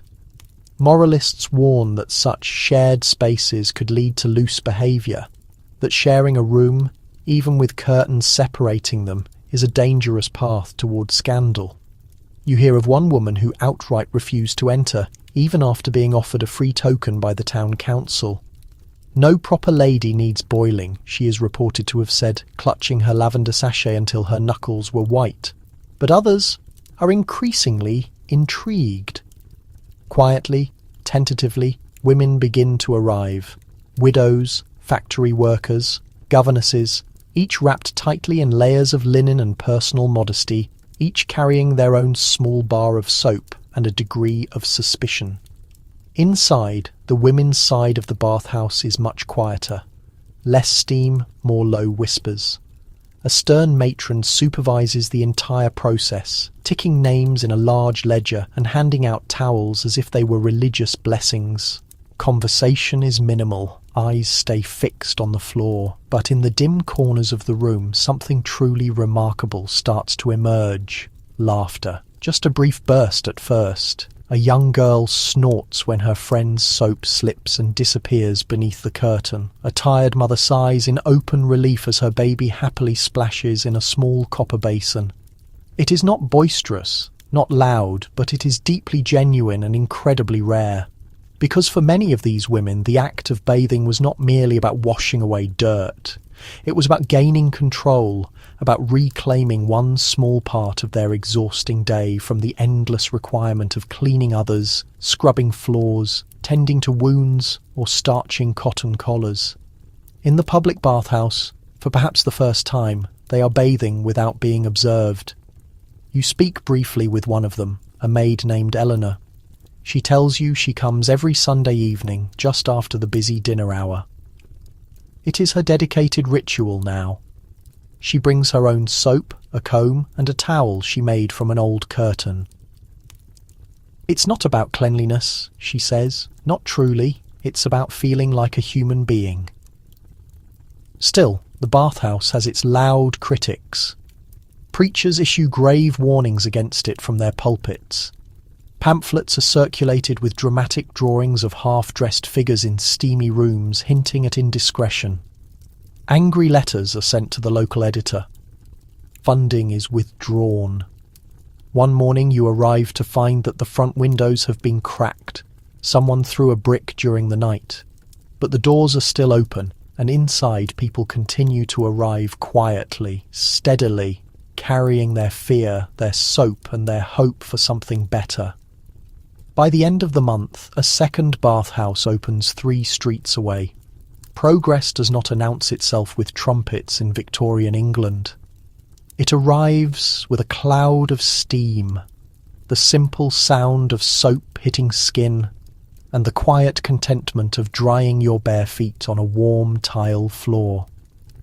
You walk home once more, cleaner now in ways that are more than physical.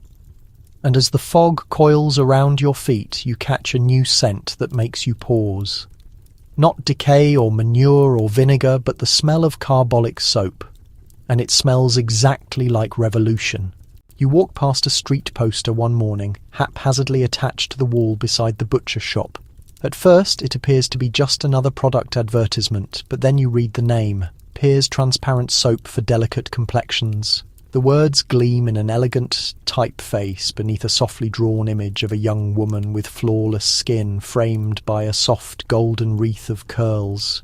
She stares calmly into the distance, a bar of soap resting in her frail hand like a sacred item. You let out a small laugh. Not because the advertisement is funny, though it is a bit absurd, but because you know what soap actually looks like in most Victorian homes. It is brown, rough, smells faintly of old animal fat and iron pots. The stuff people truly use to scrub floors, wash linens and clean bodies bears no resemblance to this extravagant imported luxury. Still, the image stays with you, and so does the scent. Pear's soap, one of the first products to be advertised widely across the empire, has become much more than a cleaning agent. It is an aspirational symbol, a clear promise, an imagined escape, and it is highly effective. Victorians are increasingly becoming fascinated with the entire concept of soap, not primarily for its hygienic qualities, but for the social aspiration it represents. Purchasing a bar of heavily scented soap is not merely about washing your hands. It is about signalling that you belong to the growing middle class, that you possess refinement, that you are a civilized person. You step inside a chemist's shop to inspect the products more closely. The soaps are carefully arranged in perfect pyramids behind glass, each bar wrapped in stamped paper and tied with string. There is Lily of the Valley, Almond Milk, Lemon Blossom. All of them are far too expensive for your normal shopping budget. You ask to handle one anyway. The chemist pauses, then reluctantly hands you a sample. It is smooth, almost unnaturally smooth. It is slippery in a way that makes it feel more like a piece of jewellery than an item for cleaning. And the smell? It is overpowering, sickly sweet. It clings to your fingers long after you place it back on the counter. Back on the street, you see another advertisement, this time featuring a child, naked as a cupid, sitting in a copper tub overflowing with white foam. The text below reads, "Cleanliness is next to godliness."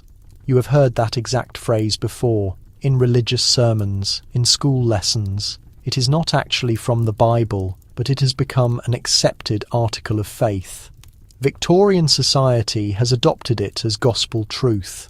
Cleanliness is now viewed as a moral imperative, not just a physical one. Soap does not just wash the body, it is thought to redeem the soul, and so begins the triumphant age of the soap magnates. Industrialists such as Andrew Pears and William Lever become not only wealthy, but are viewed as righteous reformers. They fund public health initiatives, insert their products into children's storybooks, and even commission statues of children washing their hands. Lever, in particular, establishes entire communities around his product. Model villages are built for his workers, complete with dedicated bathhouses and modern sanitation systems. Clean workers, he firmly believed, were more efficient and better employees. You walk past a row of small houses and notice the windows propped open. A bar of soap rests prominently on each windowsill, catching the light like a polished gem. Not because anyone is actively washing at that moment, but because the strong scent carries a message. It is a public statement. In elegant parlours, soap is carefully placed in drawers with expensive linens. In bedrooms, it is proudly displayed beside hand mirrors. In drawing rooms, it's given as a thoughtful gift, similar to perfume.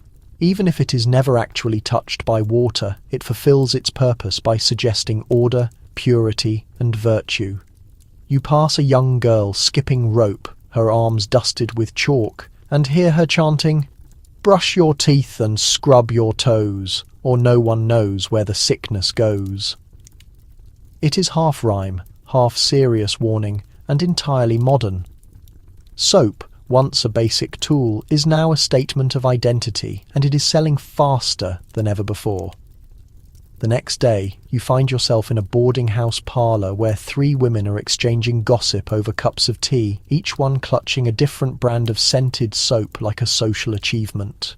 One woman boasts about her expensive imported French rosewater bar, the second firmly swears by her goat's milk and oatmeal cakes, and the third, determined not to be outdone, proudly holds up a bright green rectangle carved with the words, "Life Boy Disinfects." "As it cleans," she states with deep satisfaction, as if quoting a sacred text.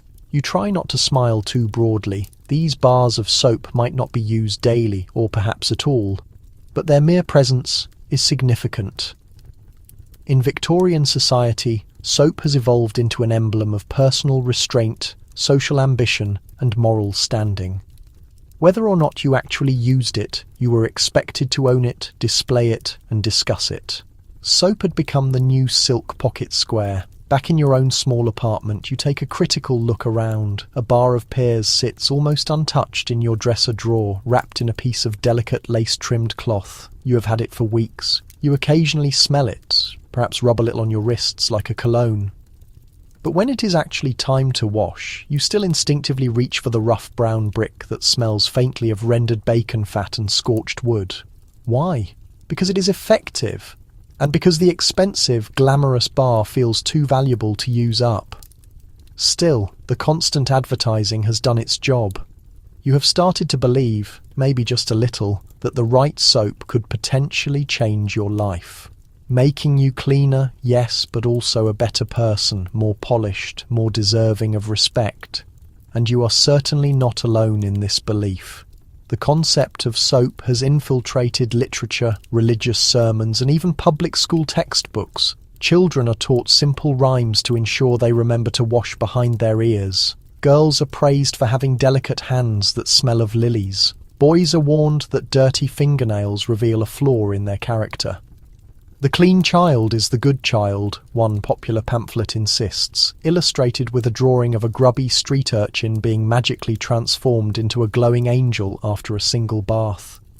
You hear stories of mothers rubbing scented soap onto their children's cheeks to make them smell presentable for church, even when there is no water available. Of brides receiving soap cakes engraved with their initials, carefully placed into their trousseaux alongside lace and linen. Of entire classrooms disciplined with soap, mouths washed out for foul language, hands scrubbed until raw for perceived idleness, collars whitened with a furious energy. But the harsh consequence of this soap obsession is public shame. If you are visibly dirty, it is no longer attributed to poverty. It is viewed as a moral failure. If your clothes smell, your sheets are yellowed, your hair is greasy, well, that must be a failing of your inner character. Cleanliness is no longer simply good, it is a rigid mandate, and if you cannot afford it or do not have the time for it, that burden is entirely your own. You hear the distressing story of a girl who was fired from her job as a shop assistant, not for theft or lateness, but for having a distinct and unpleasant odour. She owned only one dress, had no running water, and shared a single bar of common soap with her 3 sisters. None of those circumstances mattered. The lingering scent betrayed her. That was sufficient justification. And so the city begins to divide itself. Scented from unscented, scrubbed from unwashed. Soap does not merely clean. It acts as a social separator. You run your hands under the cold water and reach for your own simple bar. It creates little lather, smells faintly of cooking lard, but it is honest and works. You glance over at the gleaming pears bar tucked safely in its tissue-lined box. Perhaps tomorrow. You're standing in front of a mirror with a comb in your hand, staring intently at your own hair as if it might suddenly offer an explanation for itself. It will not. Victorian hair care is a peculiar tradition, an equal blend of vanity, superstition and structural engineering. Your own hair feels oddly lifeless today, though it has been stiff with thick pomade for what feels like weeks, coated with a mix of industrial dust and accumulated mystery. You attempt to smooth it, but your fingers feel slightly sticky. That is the bare fat, or maybe the beef tallow. It is difficult to distinguish. Either way, the hold is strong. Across town, in the ladies' parlours, things are even more bizarre. Fashionable women visit hairdressers not for a trim, which is strictly forbidden, but to have their hair shaped, painstakingly curled, and re-oiled.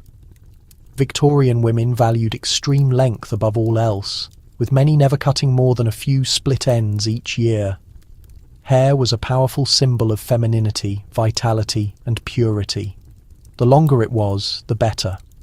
Some women grew their hair so long they could sit on it.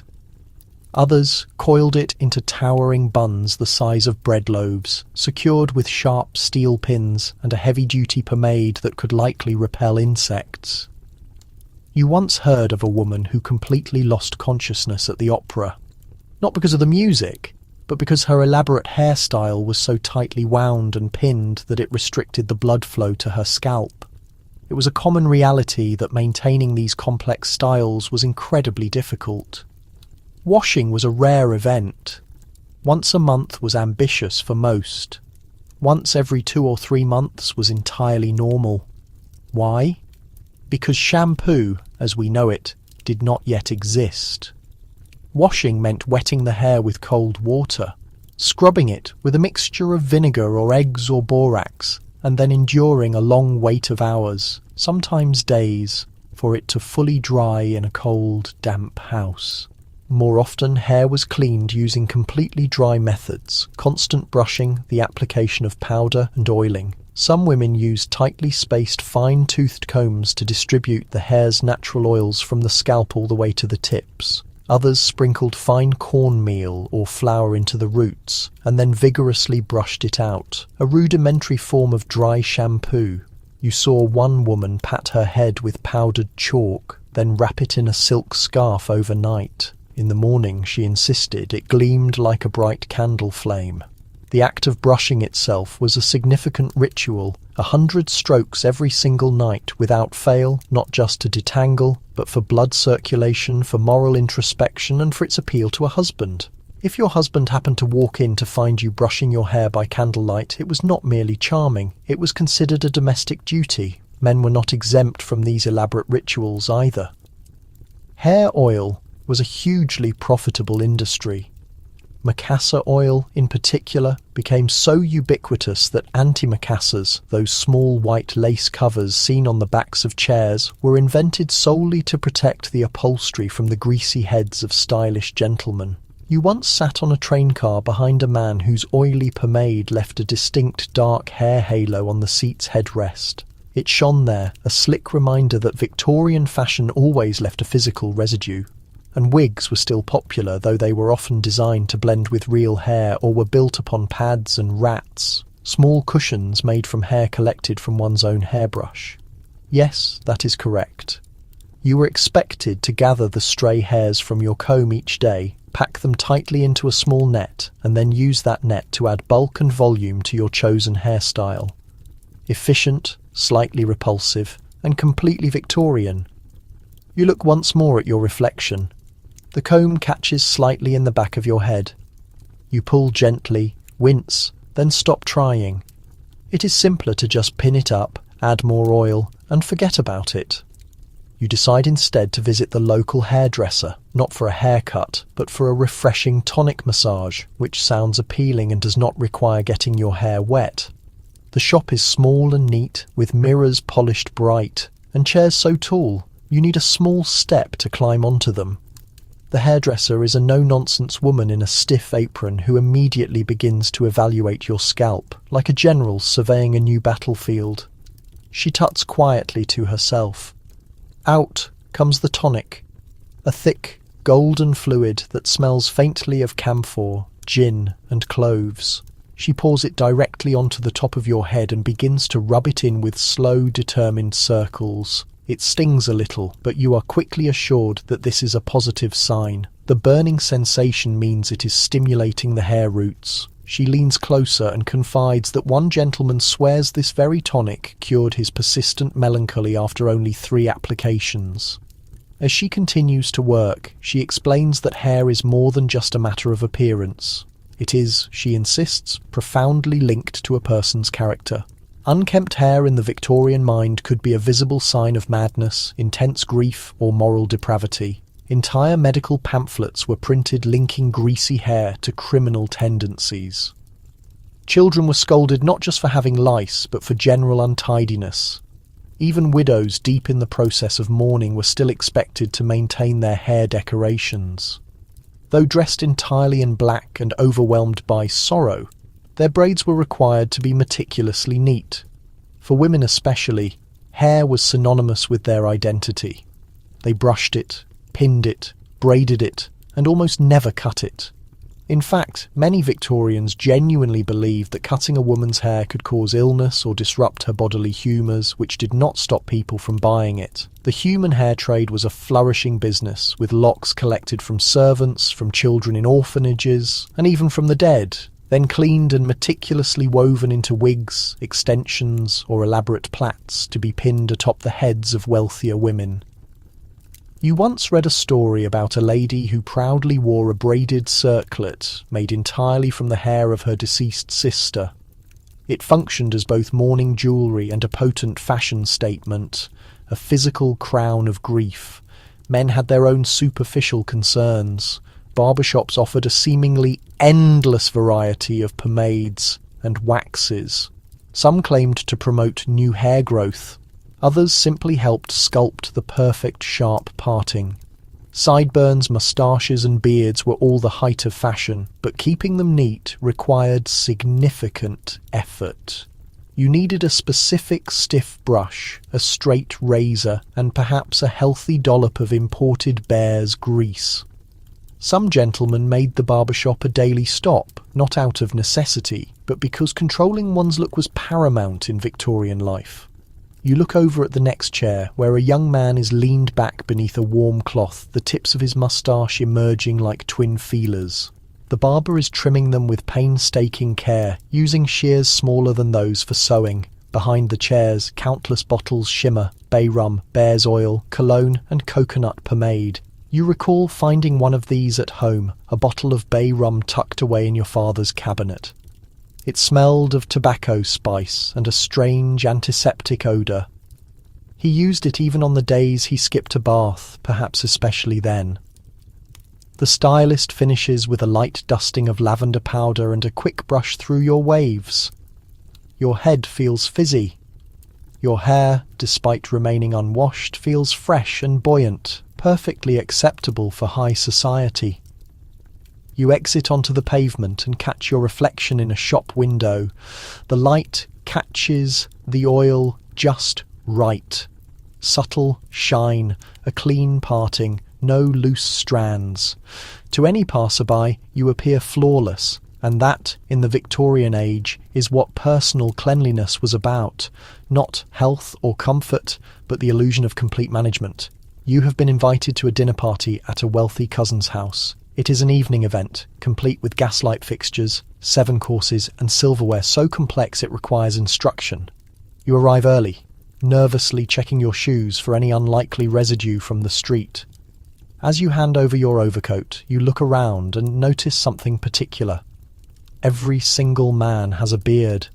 Not mere beards, but deliberate sculptures. The space is a stiff forest of facial hair. Sideburns draped like curtains, moustaches twisted into corkscrews, beards so full they might be mistaken for small creatures. It represents the height of Victorian fashion. Facial hair as an emblem of identity, of ideology, a patriotic duty, and, of course, a magnet for dirt. You find yourself speaking with a man whose beard hangs to his mid-chest and carries the faint scent of pipe smoke and citrus styling wax. He is obviously proud of it, preening it every day with a comb made of ivory. His personal attendant, he explains, brushes it using a blend of coconut oil and bay leaf essence. It keeps out the pests, he adds offhandedly, as though mentioning the humidity. And that is when you realise the truth. Facial hair, while fashionable, was a severe liability in Victorian grooming.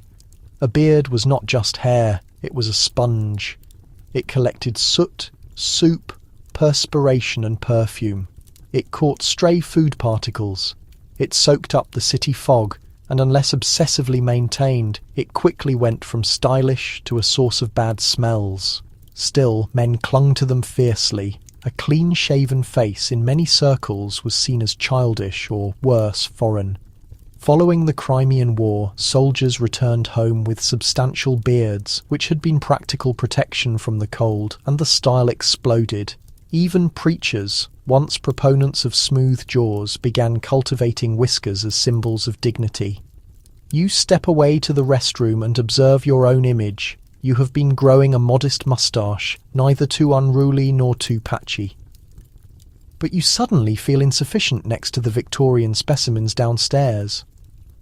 You consider adding more pomade, but decide against it. One tiny sneeze and it might slide off your face. Back at the table, the soup arrives.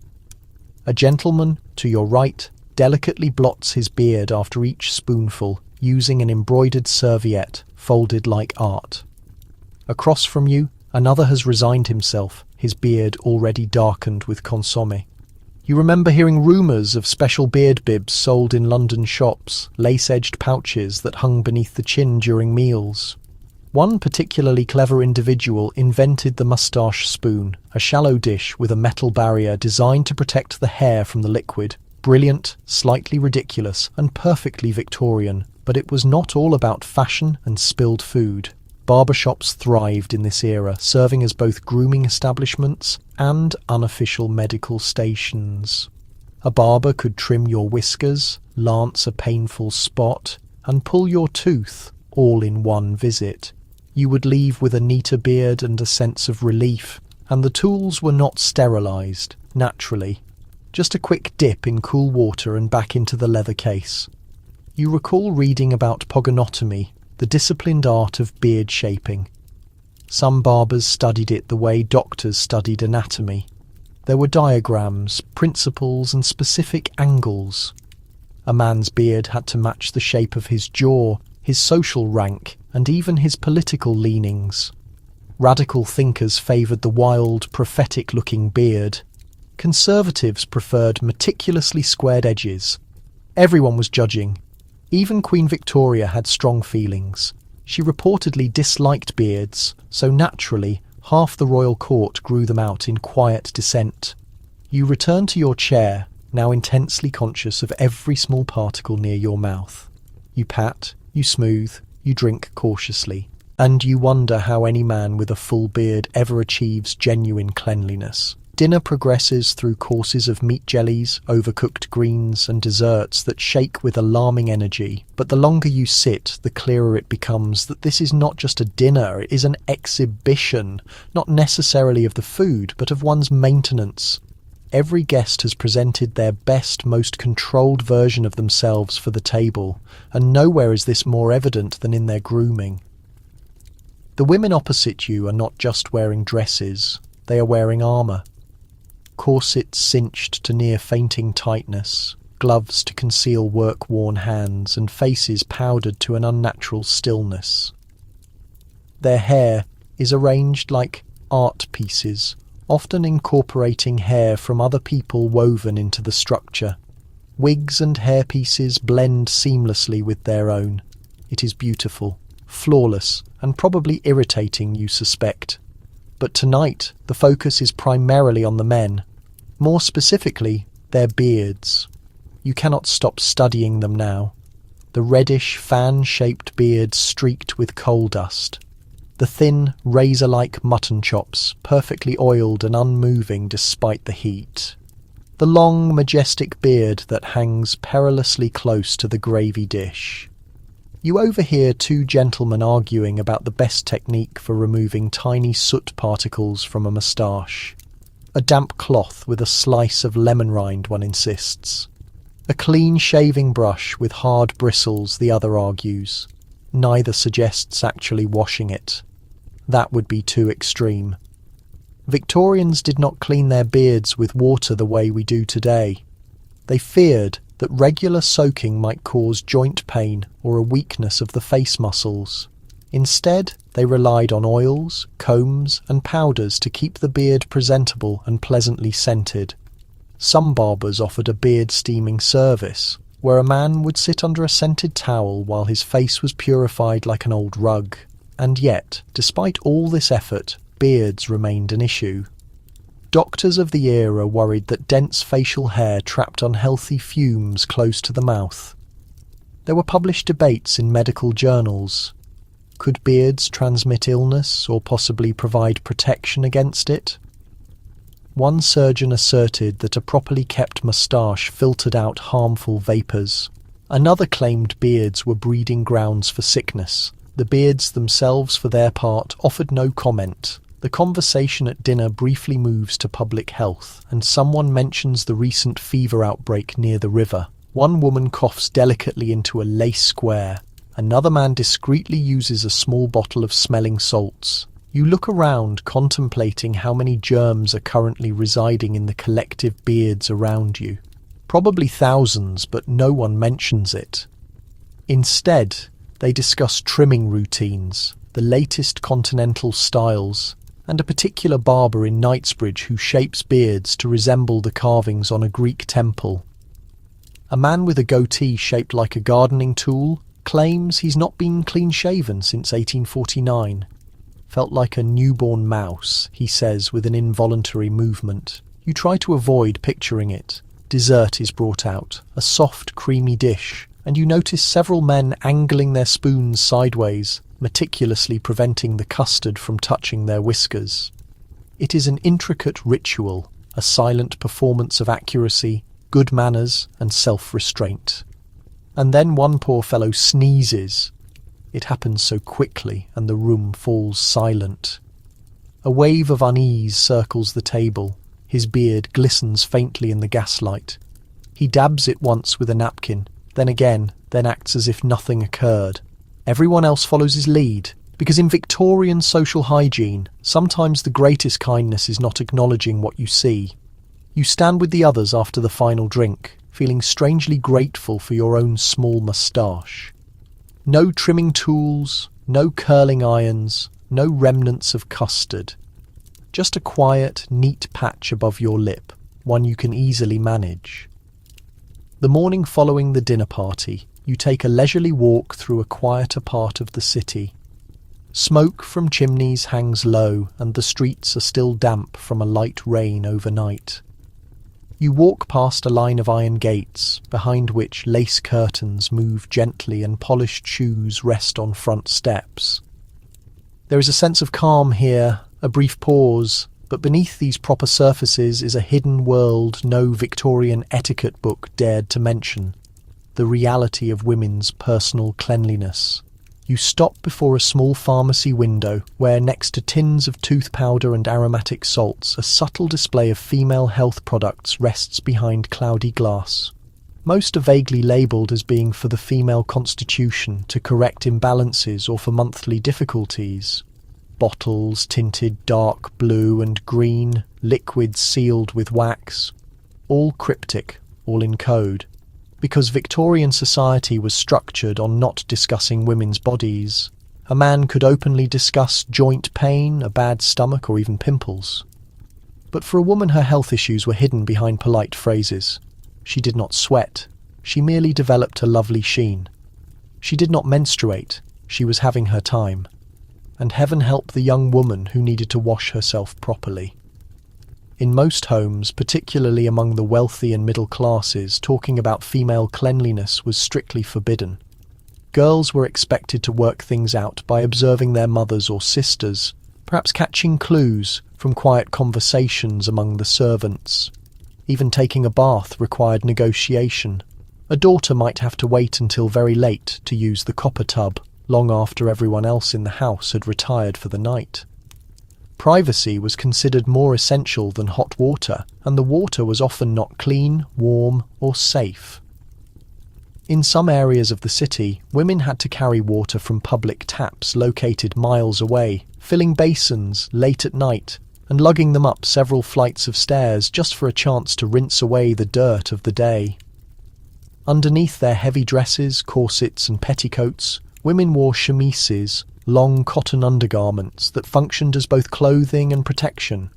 These were rarely washed. Changing them daily was considered excessive and wasteful, perhaps once or twice a week at the very most, and sanitary items were, at best, rudimentary. Some women used folded pieces of fabric held in place with safety pins. Others stuffed old pieces of clothing into their undergarments or wore extra layers of skirts to conceal any stains. There were no self-adhesive pads, no modern forms of protection. Everything had to be cleaned by hand, in total secrecy, and dried out of sight of men or even other women.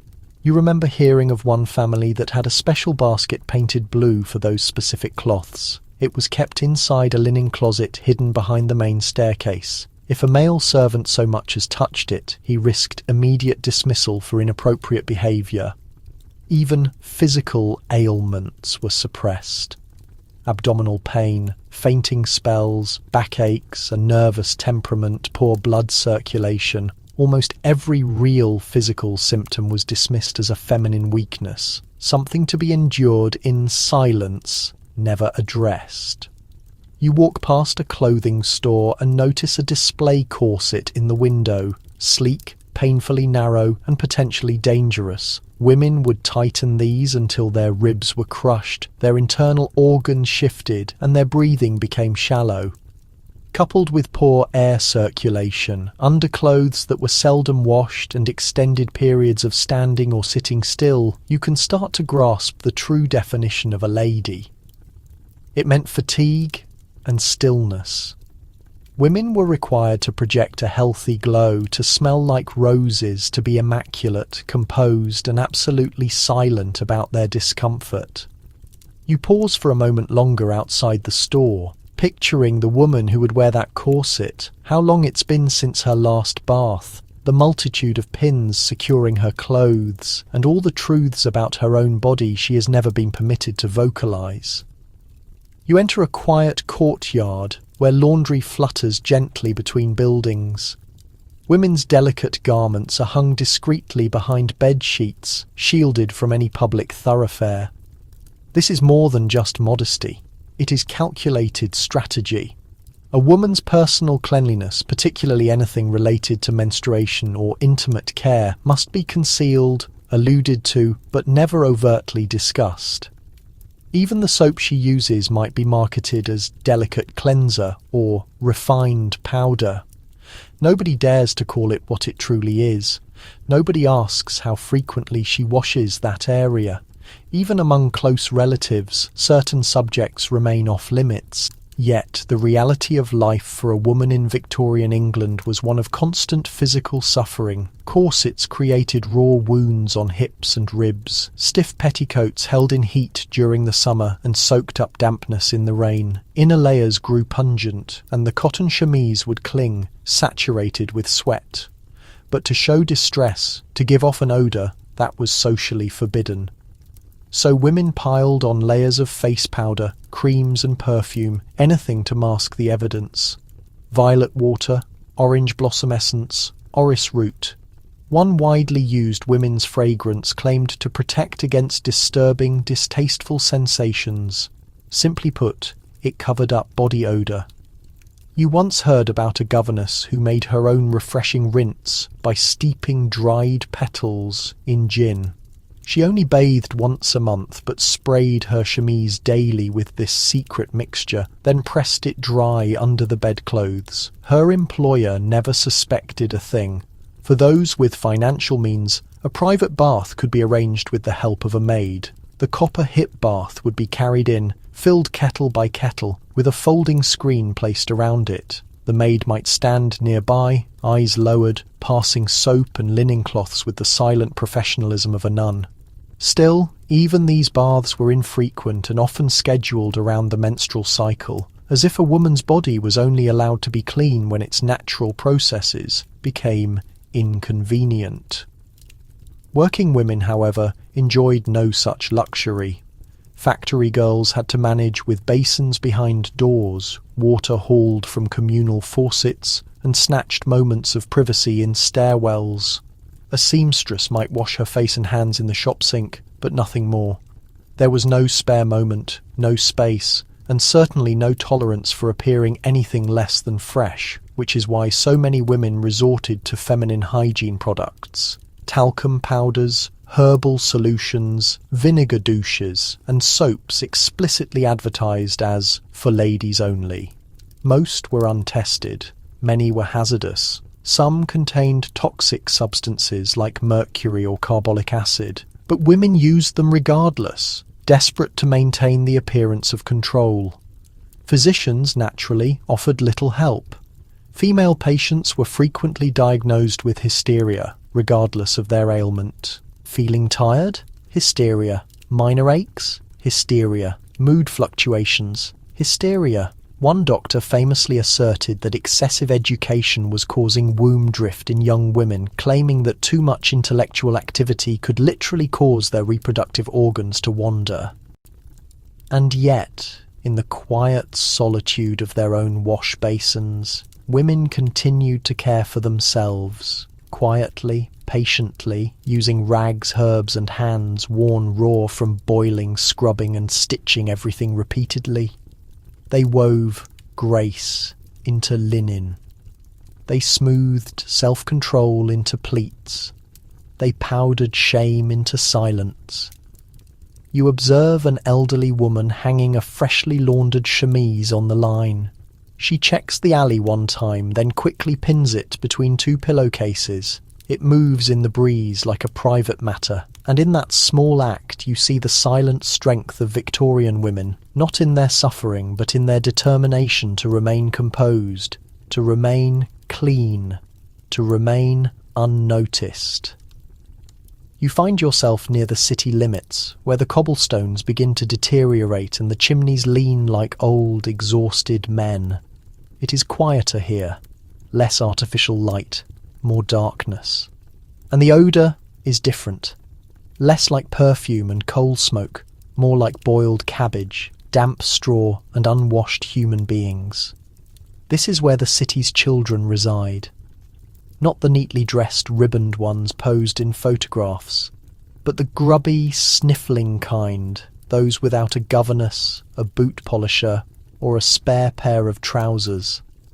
A small boy rushes past you in a worn-out shirt, his hair matted into something that resembles a bird's nest. He laughs as he runs, leaving the scent of the street trailing behind him. Another child follows, a girl with a doll crafted from rags, her face streaked with soot and jam. Her fingernails are bordered with black. Her knees are stained green and brown from countless falls. They are joyful and completely covered in grime. Victorian children, particularly from working-class families, were not expected to be clean. They were expected to be productive. Tiny hands fit into tight chimney flues underneath spinning machines and between factory gears. Childhood was not a period to be protected. It was a resource to be exploited. Baths were a luxury. Towels were scarce. Supervision minimal.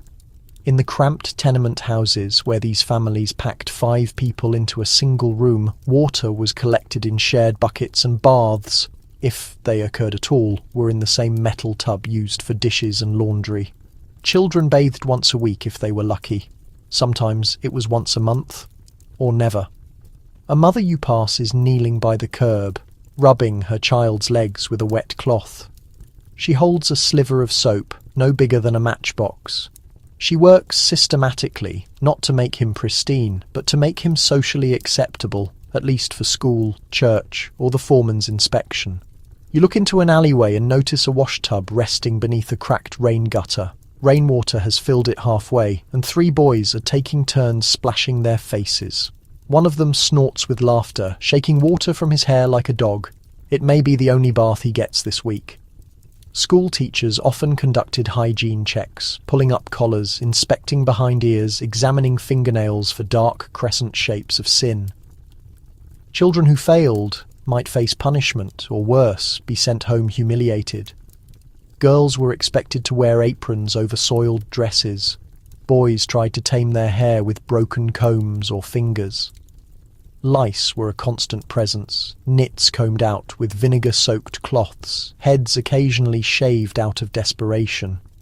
Many children wore hats even indoors, not as a fashion statement, but to contain the problem. You observe a small boy wiping his face on his sleeve before approaching a street vendor. His hands leave streaks of dirt. The vendor does not react. Nobody does. Dirt is simply part of life here. It is not a sign of neglect, but of hard work, of living. Even their playtime is messy. Mud pies are not an abstract idea. They are real games. Stones are toys. Rats are occasionally given names. And yet, there is genuine laughter, not the polite titter of formal drawing rooms, but the unrestrained kind that erupts from the stomach and lungs and scraped knees. Children leap over puddles with reckless joy, shriek at imaginary creatures, and tumble into mounds of dust. They do not smell of flowers, they do not brush their teeth, they do not own soap, but they live loudly, freely, and in the tight alleyways of Victorian England, life was often valued more highly than being clean. Later that day, you visit a ragged school, a charitable classroom hidden behind a chapel, established for children too impoverished to pay tuition. The walls are damp, the windows leak, and the air inside is heavy with the scent of chalk, wet wool, and a clinging sourness that permeates every desk. A dozen children are hunched over their writing slates, hands red from the cold, necks marked with grime, their shirt collars cannot fully conceal. One boy mindlessly scratches his scalp, another picks at his fingernails with a piece of slate, the black half-moon stubbornly lodged beneath the tips. The teacher, a tired woman with the demeanour of a long-suffering saint, shows no reaction.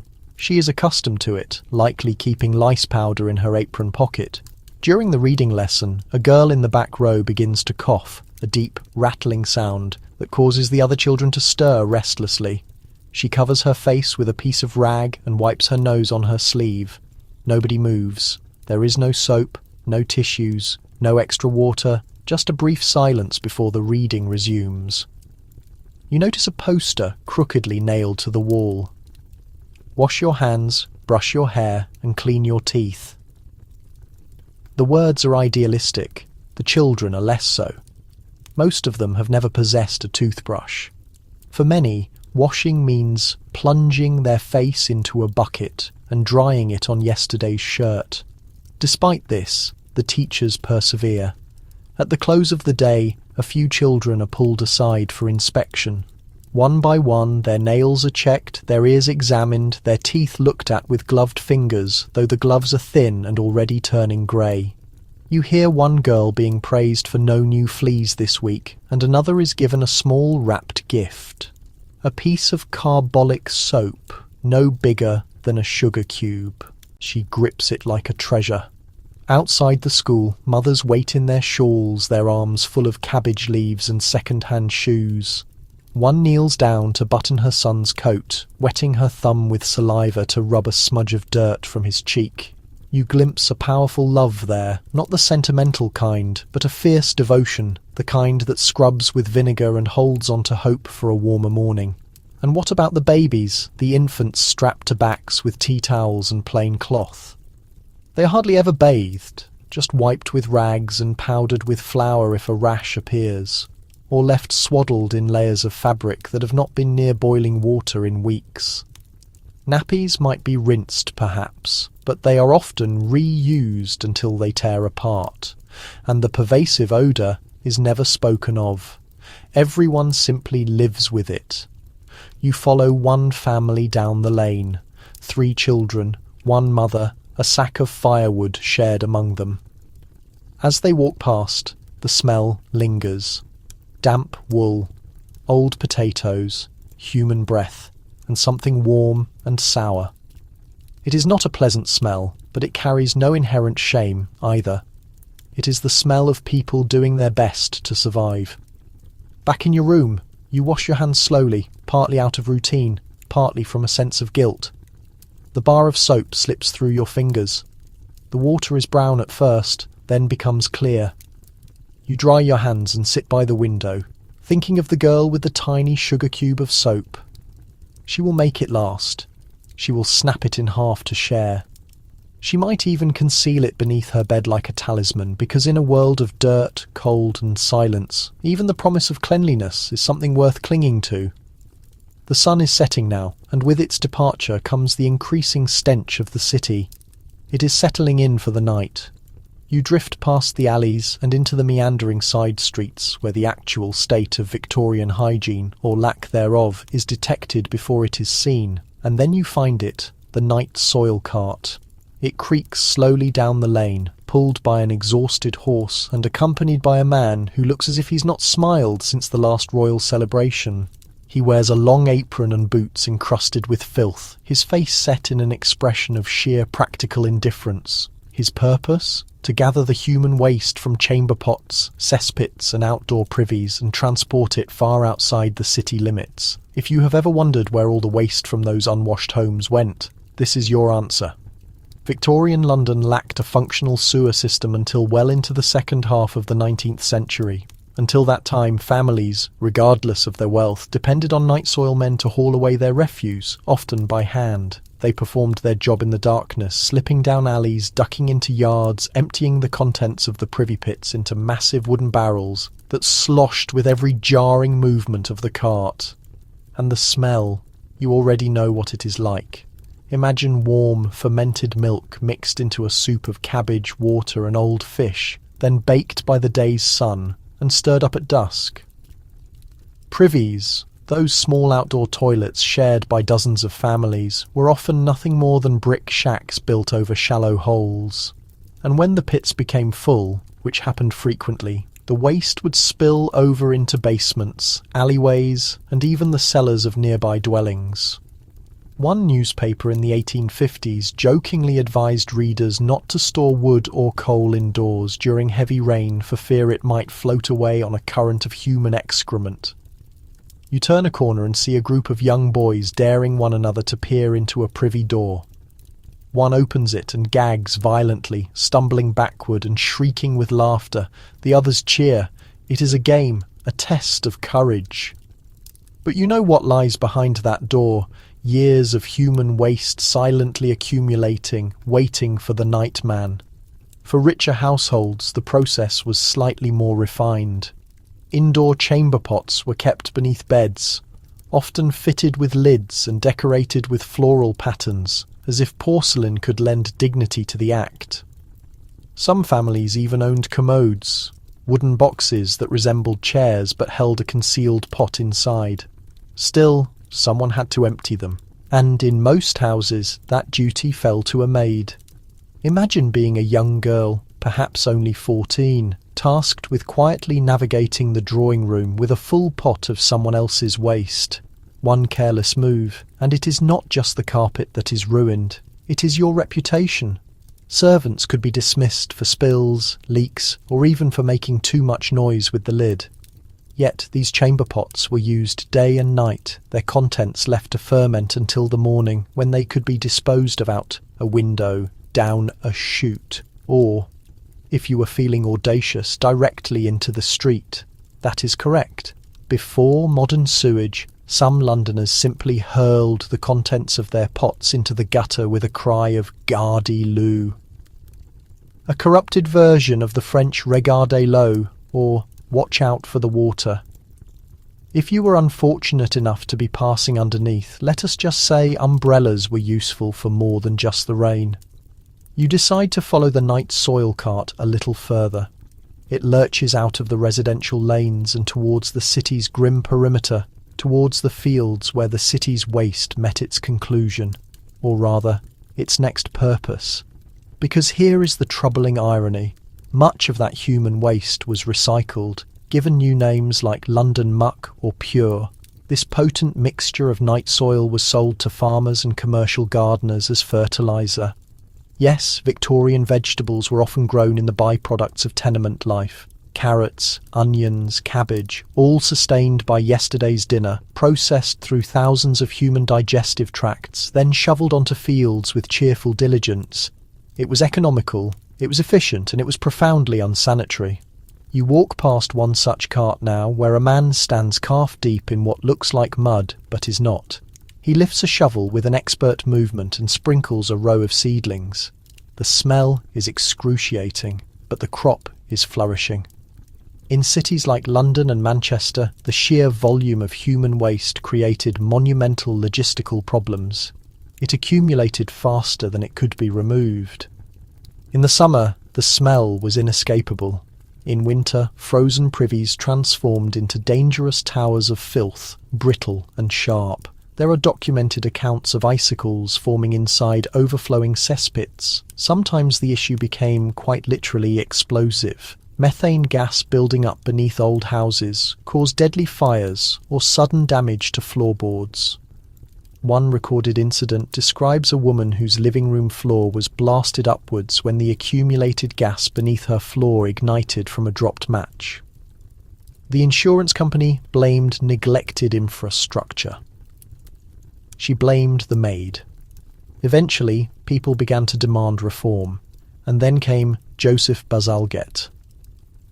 In the middle of the 1800s, this civil engineer took one whiff of London's notorious Great Stink of 1858 and declared quite reasonably that enough was finally enough.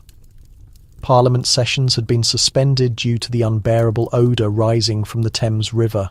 Politicians wrapped rags soaked in vinegar over their faces, and Bazalgette began his work. What followed was one of the most remarkable engineering achievements of the era, the construction of London's modern sewer system. Over 100 miles of brick-lined tunnels were designed not only to carry waste away from homes, but also to transport it far out to sea. It was a project so massive and so desperately needed that people wept at the opening ceremony. Yet, even after Bazalgette's sewers were operational, old habits proved difficult to change. Many tenement buildings were not connected to the new system for years. Some landlords refused to pay the expense, others simply did not care. So the chamber pots remained, along with the buckets, the slop pails, and the miserable children covering their faces with handkerchiefs. You picture a young girl again, walking carefully with a full pot. The handle is warm, her fingers are slippery. She holds on tight and prays. Just 3 more steps to the waste chute. She makes it, barely. In a city where filth was a part of daily existence, personal hygiene was a silent victory, earned inch by inch, breath by breath, shovel by shovel. And as you leave the muck-filled fields behind and return to your lodging house, the scent of soap and boiling water suddenly feels like a miracle. You close the door, light a candle, and whisper thanks to the man who constructed the sewers, and perhaps also to the girl who did not spill the pot. You awaken in your simple Victorian lodging house to the sound of liquid splashing again. Not rain, not the public bath, but your neighbour, Mr. Barrow, emptying his morning slop pot into the alley below, with all the finesse of a man casting vengeance onto the cobblestones. A moment later, the familiar cry echoes, "Sorry!" below, a full half-second after the contents hit the ground. You wince. You know someone's hat has just met an untimely end. Now fully awake, you begin your own morning routine. And this morning, for the first time in several days, you are venturing out to the public bathhouse. Your landlady's small tin tub, after all, has developed a suspiciously green tinge around the edges, and the water in the pitcher smells faintly of old pickled fish. So you gather your supplies, a towel, your bar of soap, already used down to a translucent sliver, and a fresh shirt. And you set out. The bathhouse is situated at the edge of a main street, tucked between a pawn shop and a perpetually shouting butcher. A faded sign above the entrance reads, "Public Baths and Wash House. Men's entrance right, women's left." This, you realise, represents the Victorian compromise between the need for sanitation and the rules of social propriety. By the middle of the century, cities like London and Manchester were gradually opening these public wash houses, clean facilities where the working classes could bathe for a modest fee. It was part health movement, part social reform, and part official campaign against offensive body odour. Inside, the air is thick with steam and a slight odour of carbolic acid. You join a small line of people, none keen on making conversation, all clutching their soap and avoiding eye contact with one another. A woman ahead of you has an old tea tin filled with lavender sprigs. The man behind you carries only a piece of cloth and a bar of coarse yellow soap shaped like a brick. When your turn comes, an attendant directs you to a wooden cubicle containing a metal tub. The door creaks, the walls are wet, and a spider the size of a walnut observes you from a ceiling beam. You try not to look at it. There is no running water. Instead, a pipe supplies cold water, and you must request hot water bucket by bucket, which is ladled from a boiler outside the main room and carried in by an underpaid young man who has seen more than he should. You give him a coin, and he delivers a single pail of steaming water. No eye contact, no sign of judgment. You pour, mix, and finally step in. The water reaches halfway up your calves. Your knees jut out like pale islands, but it is warm. And in that instant, it feels like sheer luxury. The soap barely creates lather, but the fragrance alone is enough to lift your mood.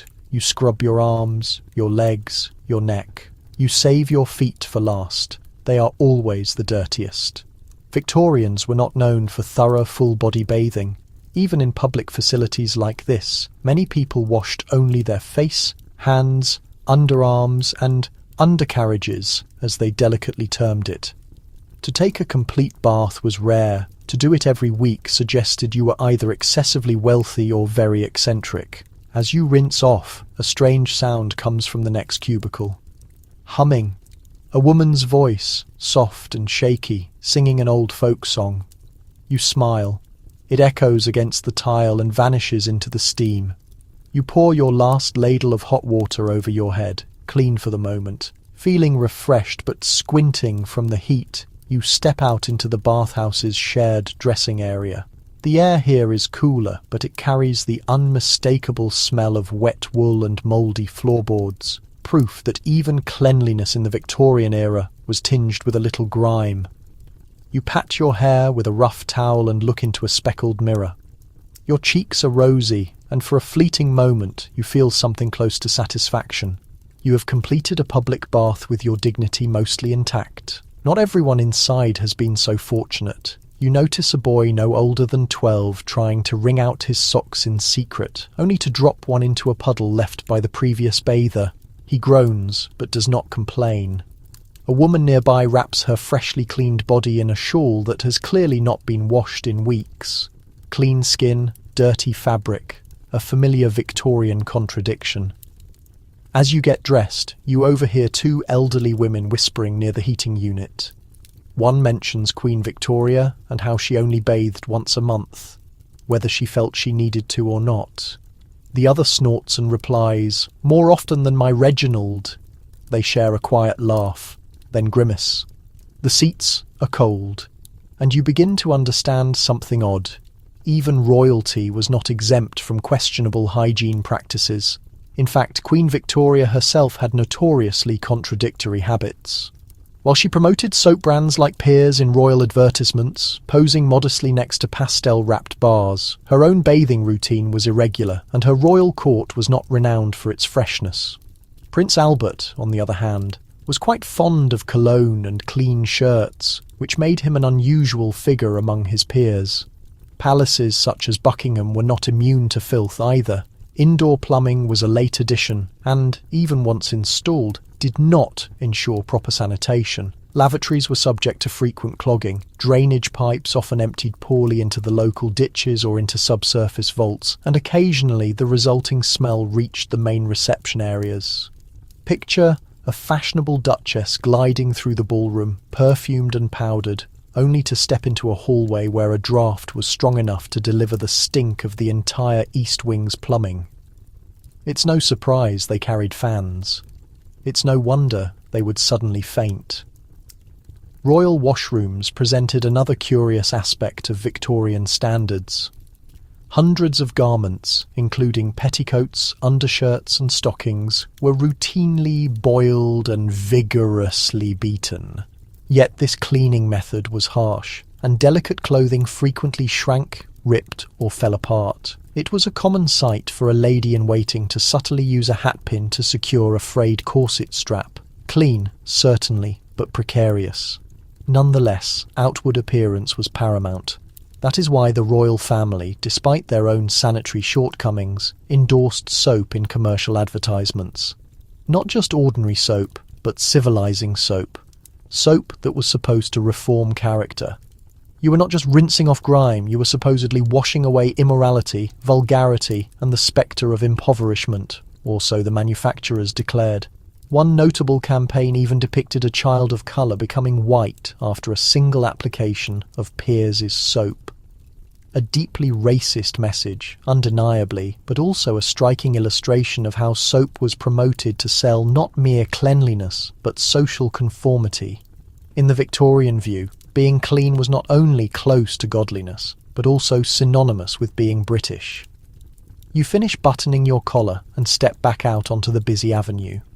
The commotion of carts and street vendors rushes back like a wave. A boy covered in soot sells roasted nuts by the sidewalk. A chimney sweep digs at his ear with a piece of wax, and somewhere nearby another chamber pot is emptied with a loud splash. But you walk with a different posture now, a little straighter, noticeably fresher.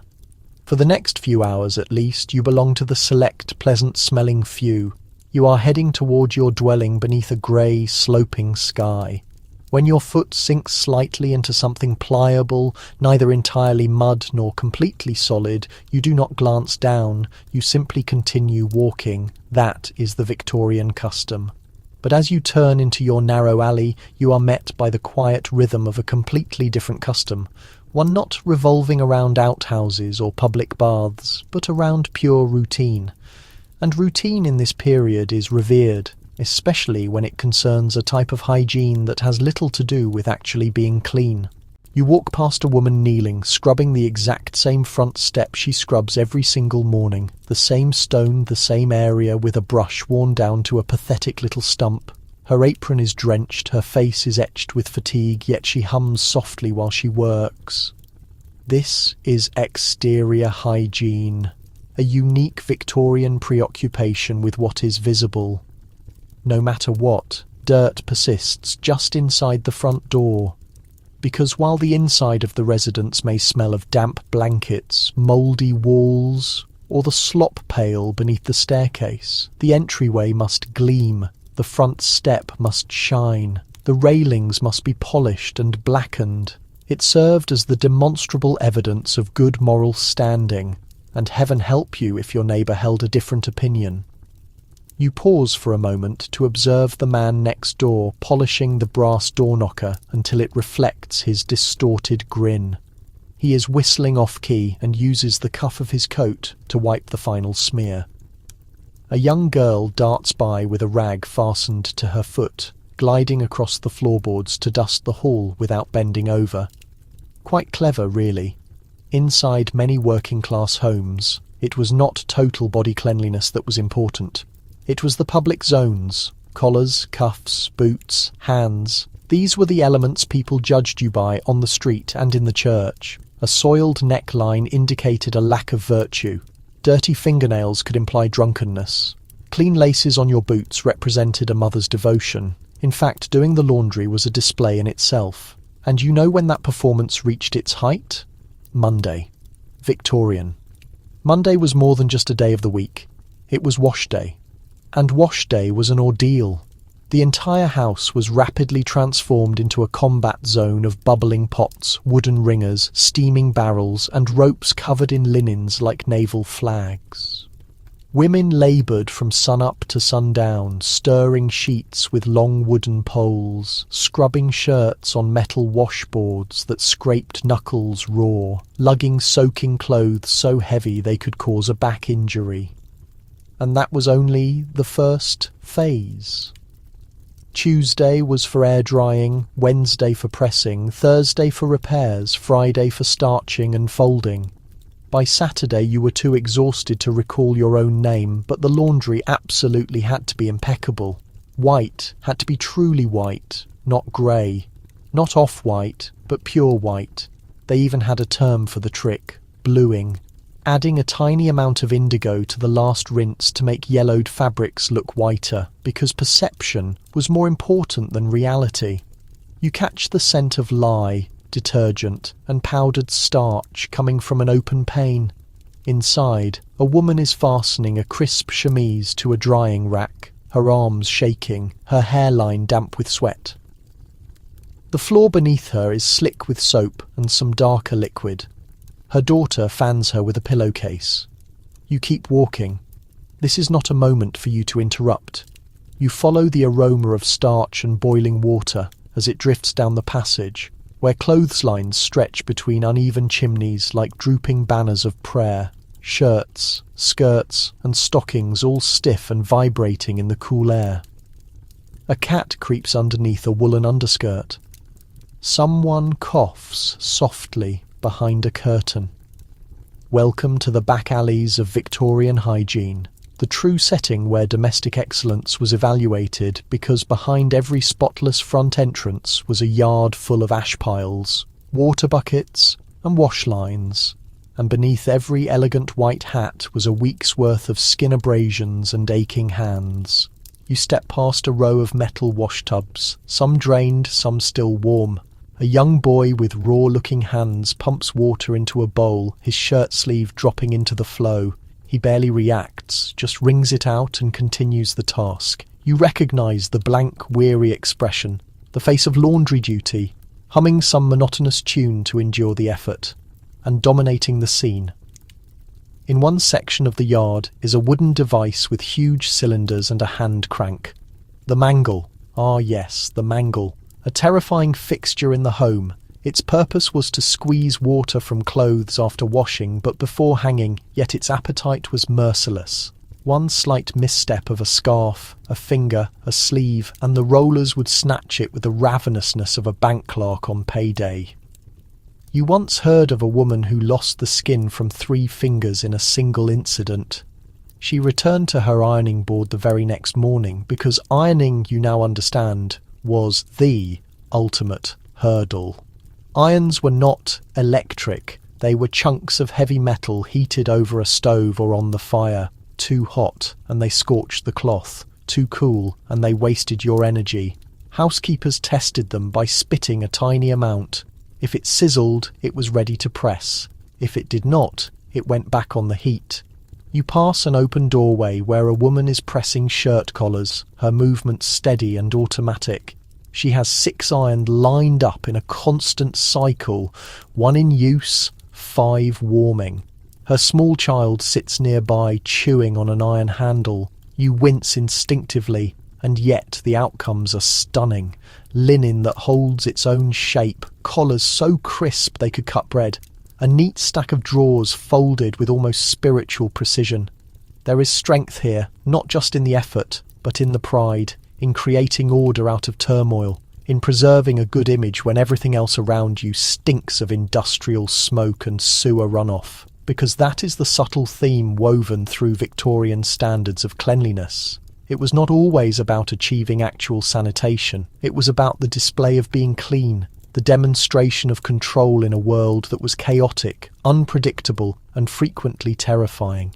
You step back onto the road, past the drying lines, the blacked grates, the soapy containers, the steaming neckwear. A fog begins to descend, yellowish and heavy with chimney discharge.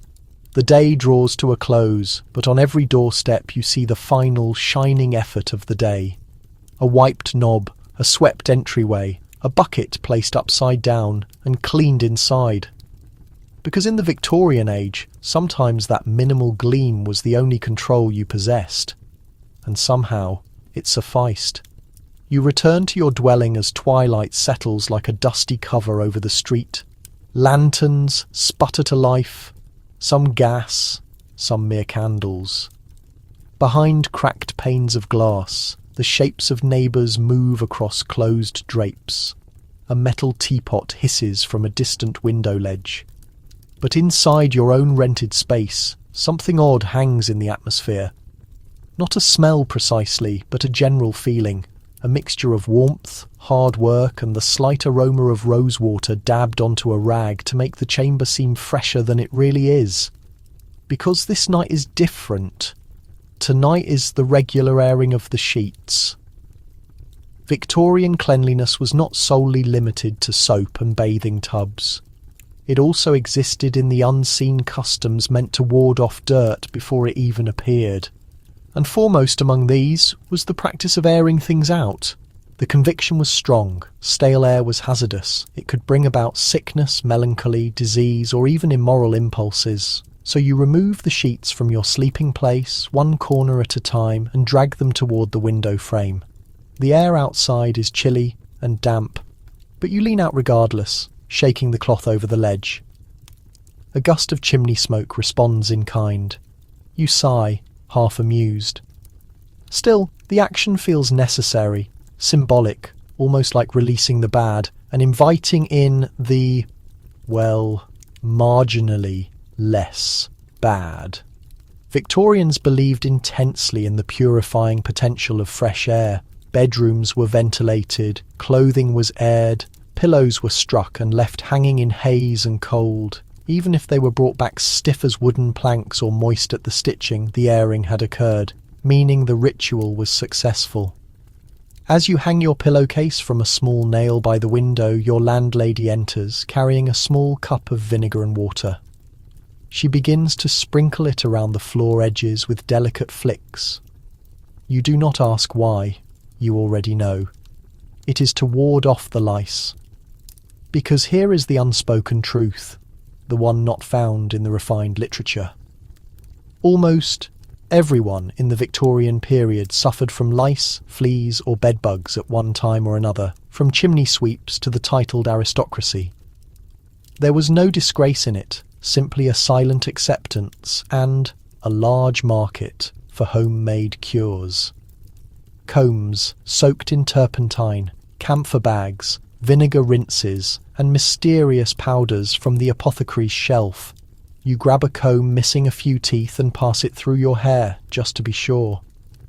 The fight for sanitation was not merely against grime, it was against parasites. And the more respectable your residence, the more concealed your personal war. Your landlady gestures toward the wooden floor. They are becoming active once more, she whispers. You pretend not to notice. Then she lights a pastille, a small cone of perfumed clay, and lets it smoulder in the corner. The scent is heavy, medical, and in some way worse than the odour it is meant to mask.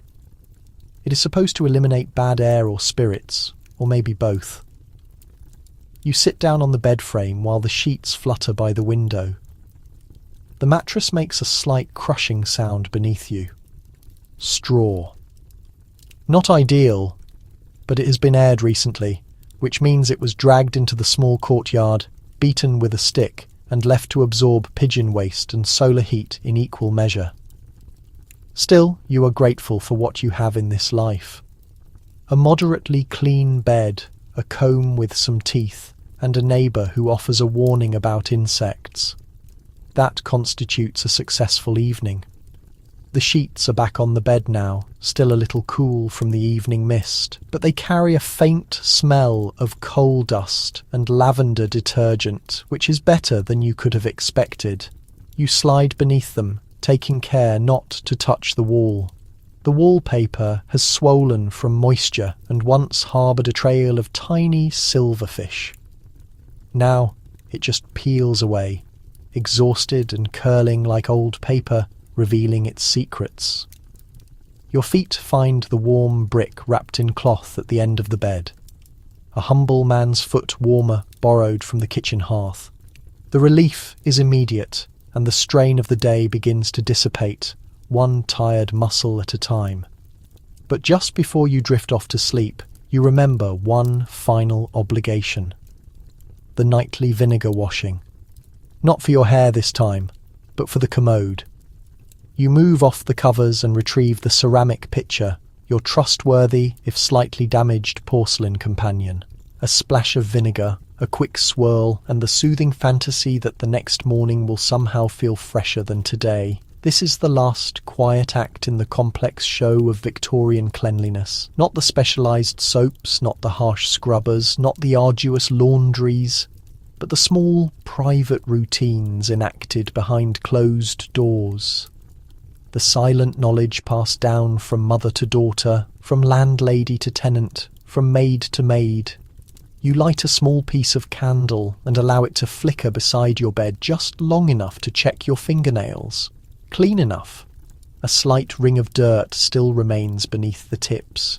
But you did your absolute best today. No one could suggest otherwise. The candle quickly sputters out. Darkness swells in the furthest parts of the room, soft and encompassing. You lie back and listen. Beyond your window, the city continues its breathing. A horse's hooves clop somewhere in the dark. A baby cries in the adjacent room. A rat scurries under the floorboards. A clothesline sways gently in the draught, still damp from the day's washing. You are not alone. All over Victorian London, people are settling into beds that carry the scent of mothballs and plant oil. Some lie under 10 heavy blankets, some with none at all. Some are scratching at tiny, unseen bites. Others whisper their worries into the dark, concerned about the upcoming wash day or whether the soap will last for another week. but you. You take a slow, deep breath because in spite of the grime, the insects, the sour smell of vinegar, the soot and the broken tiles, you have managed to make it clean, or close enough to it. So now, you can finally let go of the gaslit avenues and vinegar-damp recesses of your Victorian night. Your hands, which were recently occupied with scrub brushes and flakes of soap, are still now, fingers resting comfortably under the soft blankets.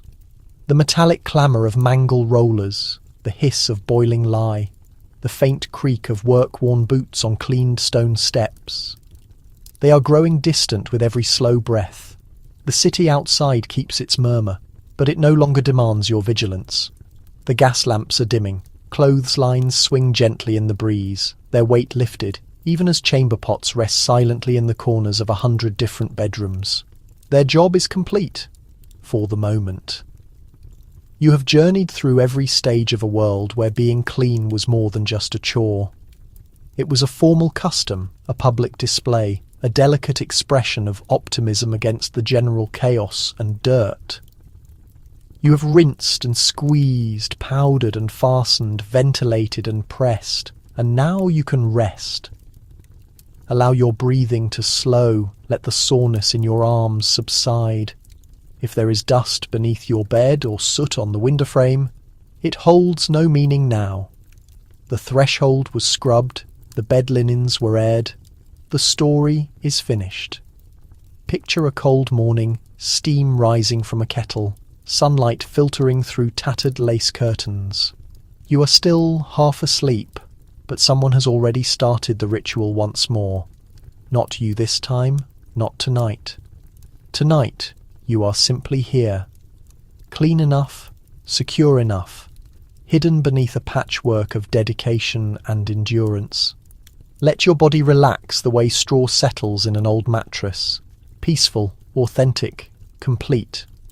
You have successfully navigated a day in the strange, soapy, smoky and determined world of Victorian hygiene, and now you have earned your rest.